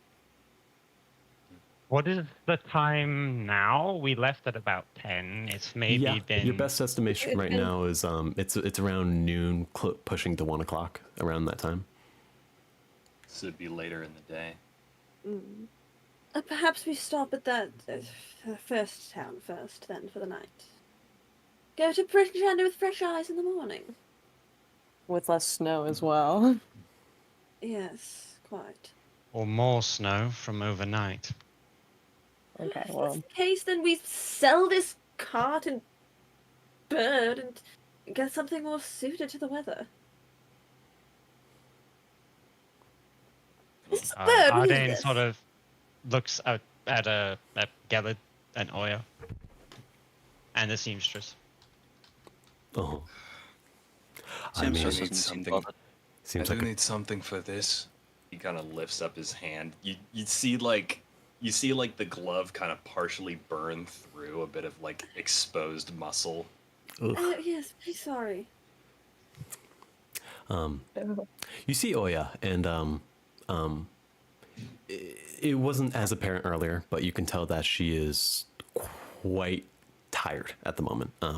From her story, it didn't seem like she really got any sleep over the night, and traveled straight to We you also didn't after let her in the cart. after the cliff. She's tough, but she is getting close to exhaustion. Fair. But I would appreciate staying the night in Targos. Yes, this sounds like the better idea. Well, unless we have anything else to do here, I suppose we should get on our way and try to catch up to them as quick as we can. Cart with bags. Oh, the god. To the cart with bags. I forget that's what it's called. Covered bags. Cool. Do you guys have anything else you want to do while you're here? I will ask Not really, good no. Sir Arden. My lord, might I examine that weapon you retrieved closer? Arden hands over the great sword. No, I'm in the bow. Oh, the bow? Yeah, no, he hands it over without much fuss. I was actually going to ask if I could examine your great sword. You're welcome Yeah. to, my lady, he says obliviously. Great sword. She smiles as she takes it. Let it be known that Rue challenged me on the Arden deck check, and he did roll a nat 20. Of course. Yeah, so Ardain is packing a great sword down there as well. That's fucked up. Two-handed Don't say weapon. that on my Thank table. I'd like to take a close look at the bow and also string it if I have the necessary bits. Interesting. Yeah, I guess you probably would make a is it Weaver's tools? Is that what you have? Make a I don't think that would apply in the bow. I'd like to take a closer look at it first. Sure, though. Do I sure, recognize anything about its make yeah, or maybe if it's magic? as you look at it, it seems very simple. It doesn't seem like there's any particular carvings in it or any symbols or symbology. It looks quite old, but still sturdy and well preserved. If you'd like to tell if it's magic or not on the trip, you can make a Arcana check on it. Yes, sir. Perfect. Cool. Ooh, that's good. That's like a 19. Yeah. Let me double check. Yes, 19 total. Perfect. Okay. Yeah. As you guys are leaving right now. Just double checking. Okay. Cool. I believe so. Yeah. You guys pull out the cart and continue back on the path that you were before. As you're going along this journey, a short period of time after examining it, you do determine that it is not magical, but that it is a short bow and can be used totally proficiently as such. Should it be stringed? Okay. Yeah, I'd like to try. Perfect. Yeah. Make a I'll say Weaver's Tools check for this. Okay. That's gonna be a 14 total. Cool. Okay. Yeah. With the I can. with the sorry. What? No, I was gonna say I could add the help action because I have blacksmithing proficiency. I Sure, imagine it that would wouldn't- at least Or driving somewhat the cart, add you're something. busy. I would say for something Yeah, you're like driving. this, you could do the help action if you would. Yeah, you could do the help action. But when you are rolling for that, actually, yeah, no, you can take the help action. That's cool. That works. He's He is driving. That's true. That's true. I mean, I can still like look over and like give a tip or two. I imagine that. I think constitutes your the help would action. be more physical with the strength of bending the bow so the string can get around. You do have blacksmith tools proficiencies, but this doesn't have to do with metalworking particularly, so you wouldn't have any like advice or anything like that to give for this particular endeavor. It was more just about the craft of like making something that like. Yeah. All right. Does a 14 fail? No. So when you with yeah, all that aside, with a 14, you are able to use materials that you do have in your pack. It's not quite a normal bowstring, but you surmise with your experience in it that it should be elastic enough and enough to totally be used as a proper short bow. So yeah, you can add this kind of this light wooded short bow to your inventory. Very cool. I'm gonna examine Ardane's greatsword. Cool. Yeah, make a Arcana check over the next hour or so of traveling. Maybe. Oh, that's not the best. Arcana. Yeah, that's not. 7. 7. Damn. Yeah, as you're looking at this, you can't quite figure out what it's does in particular. You do discern that it is somewhat magical in nature, but you can't quite put your finger on what it is. Right. Well, it is magic. I've assessed that much. Curious. Cool. Hands it back with a smile. Yeah, he takes it back from her grateful. Yeah, I'm rolling my eyes at Gellid. That, oh yeah, dude, his fingers accidentally brush against hers. Yeah, get I fucked. was going to say the exact same thing. I'm so glad we're on the same wavelength. Wait, what happened? What's happening? Sorry, I got distracted. Fucking Gorgeous hands the sword back, and her and Ardane's fingers brush. Very nice. Oh no, you dropped it over the side of the cart. Oh, guess we're not seeing it again. Gelid's like he rolls his eyes a bit and tries to set his hand into his set his head into his hand, but then he immediately winces. That's Fuck. Did I sear all of the fur off of your hand, bro? I'm Yeah, so no, sorry it's that you're bald. fleshy It's now. just I'm sorry bald. that you're fleshy. There's a brief second where Ardane looks like almost like bashful, and then he immediately looks over to Gelid and is like with a concerned look on his face. It's laughing at him. Gelid just kind of raises his hand, and you can see it like underneath the fur, like it's like very pale skin, like bits of the hand are like kind of burned off a little bit. It's a I'm nasty. sorry. It's fine. I knew what I was getting into. If I had any healing left, I would have expended it. My apologies. The Fia just kind of like leans over, kind of licks at the hand a bit. Can we short rest in the cart while we travel? You absolutely can. Yeah. Let's go. Let's go. Yeah. Over the I guess while we're waiting, Gelid just fucking like grows his hand back like fucking Deadpool or something. I don't know. I don't have Song of Rest because that's not a bard feature anymore. Right. Oh, it's not? No. Damn, this 2024 edition fucking sucks. That's why I'm Damn. 2014 Ranger. Fuck no. Yeah. As you guys are traveling, is there anything in particular you would like to do outside the short rest? I kind of would like to identify the if there's any magic on the. Can I make an Arcana check on the rings and stuff that I took? Yeah, absolutely. You will have to do it individually for each one. This travel is going to be around 8 hours through this pretty harsh snow. Can I help with it? Since I'm like there. Yeah, I'll look at one of the rings. I say you Keep asking wouldn't. You can't do a help action, but you yourself can try to identify some of them as well. Yeah, I'll sure. take one of I'll the rings identify. to look at. I'll let you guys look How at many them if you rings promise are to give them back. Yeah, Good of course. question. Oh, I'm just happy to help. Yeah. As you Yeah. Stupid. We'll see.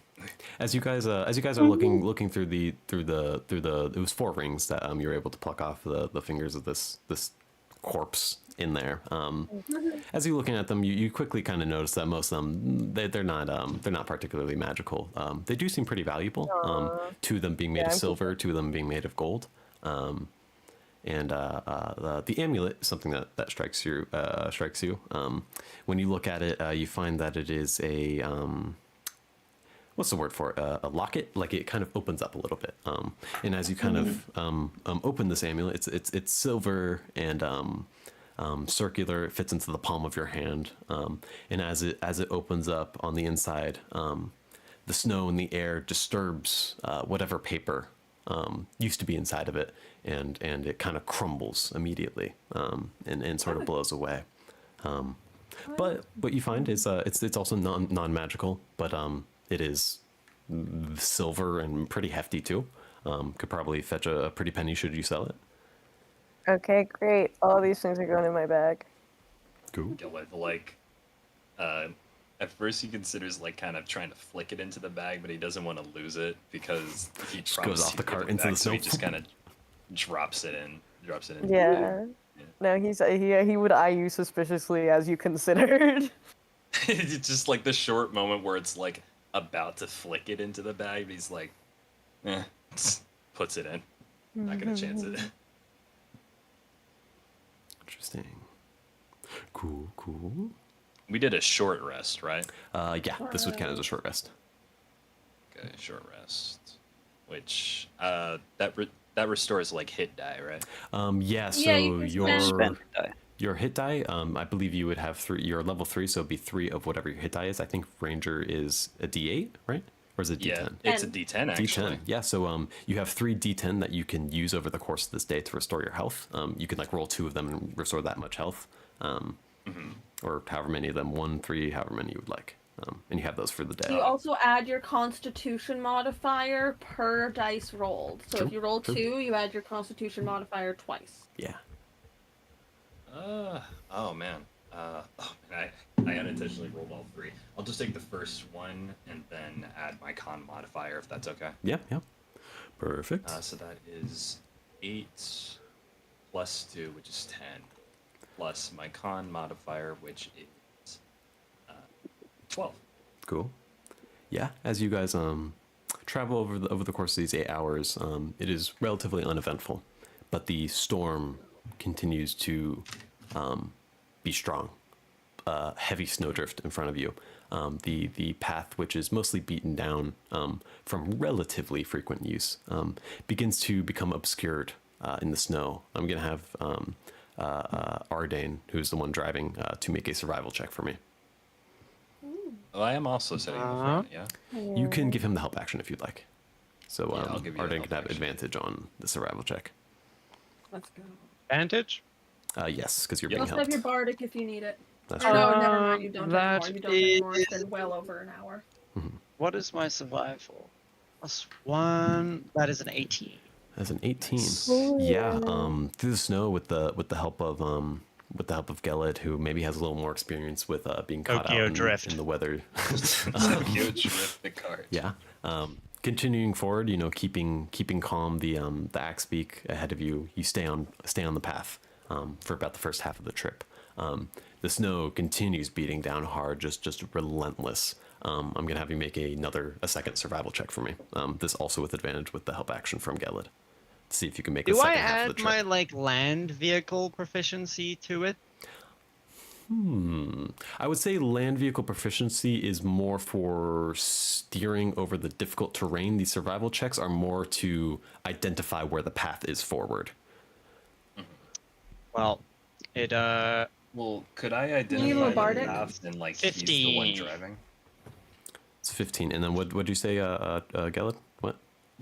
I was asking if I could I could make the survival check and he makes the driving check separate. Right now, it's just asking for the survival check because he is proficient in land okay. vehicles. He's able to steer it even through this harsh weather easily enough.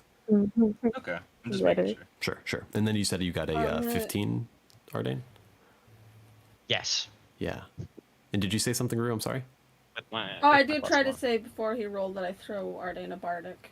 Sure, totally fine. I Yeah, think it's over the course I of might hours, still so you have can that. easily No, not do that's that. probably. No, they only last an hour, and it's been like 8 hours, so it's gone. Right. Okay. Yeah, you could do that if you want. It's over. This is like over the course of hours, so anytime during this, you can kind of give him a little bit of a boost with your bardic inspiration if you want to give that to Yeah. him. I mean, yeah. It's when I hand his sword back, kind of. Nice. Yeah, so you can roll bardic on it if you would like, Seb. Do you guys think I should? 15's decently high, but I mean, if it expires after an hour, you may as well. Yeah. Doesn't hurt. Yeah, sure. What's the That's a what's the D6. bardic thing? D6. You throw a D6 on it. That is a 19 then. Lovely. Yeah. good. With the with that kind of moral assistance, you do barely continue to stay on track. You get the feeling that if you hadn't had the inspiration, you would have lost a lot of time being lost in the snow. Oh. So you do push forward, and in the distance, through the heavy downpour of snow, the lights of Targos begin to shine through the large, tall wooden walls that surround it. Also come into view with their large silhouettes kind of against the light that seems to be peeking over the top of it and through some cracks of the side. As you get closer, there are guards posted on the top of the walls that look down at you as you're walking by. Notably, I should say, several hours ago, Oya transformed back into their more humanoid-like form. They're no longer a bear-like person, pulling their clothing back over themselves. And as you guys push forward, as you go by these walls, you can see that the walls have large grooves and scratches in them, as if being over long periods of time in the past attacked and onslaughted by whether weapons or claws or many things. The walls have seen a lot of wear and tear and damage to them. And you guys push through and enter the town. And as you do, that's where we're going to leave off today. Fair enough. Whoa. Fair enough. Woo! Thank you. That was a fun session. That Goddamn was those great. goddamn spooky bastards. Yeah, fucking encountering the fucking freak monsters. I The fucking hate the freak beast. monsters. I'm normal. What do you mean? No, you're not. I'm so normal. I'm so normal. I'm so normal. I'm I glad didn't that know you secret could came get out so early. That's fun. Yeah. Yeah. It's okay. We're gonna get you exercised. Yay! Good Oh wait, stuff. Oh, by the way, one small thing, like another quick perception check. By the way, What? for like, What? I guess, who's sitting closest to Gelid? That'd be You Arden. Arden in the driver's seat, right? Canterbury. Yeah, just another quick perception check. And that's a 30-20. 30-20? That's 10. Okay. Okay, so Ardane would be the only one to notice this. Then I'm only looking at Arden. Completely fair. You noticed through the burnt hole in Gelid's glove that the fur that had grown back is now completely white. Like, not even remotely gray or brown like the rest of his fur. Oh yeah. Oh yeah. Not to be confused with oh yeah.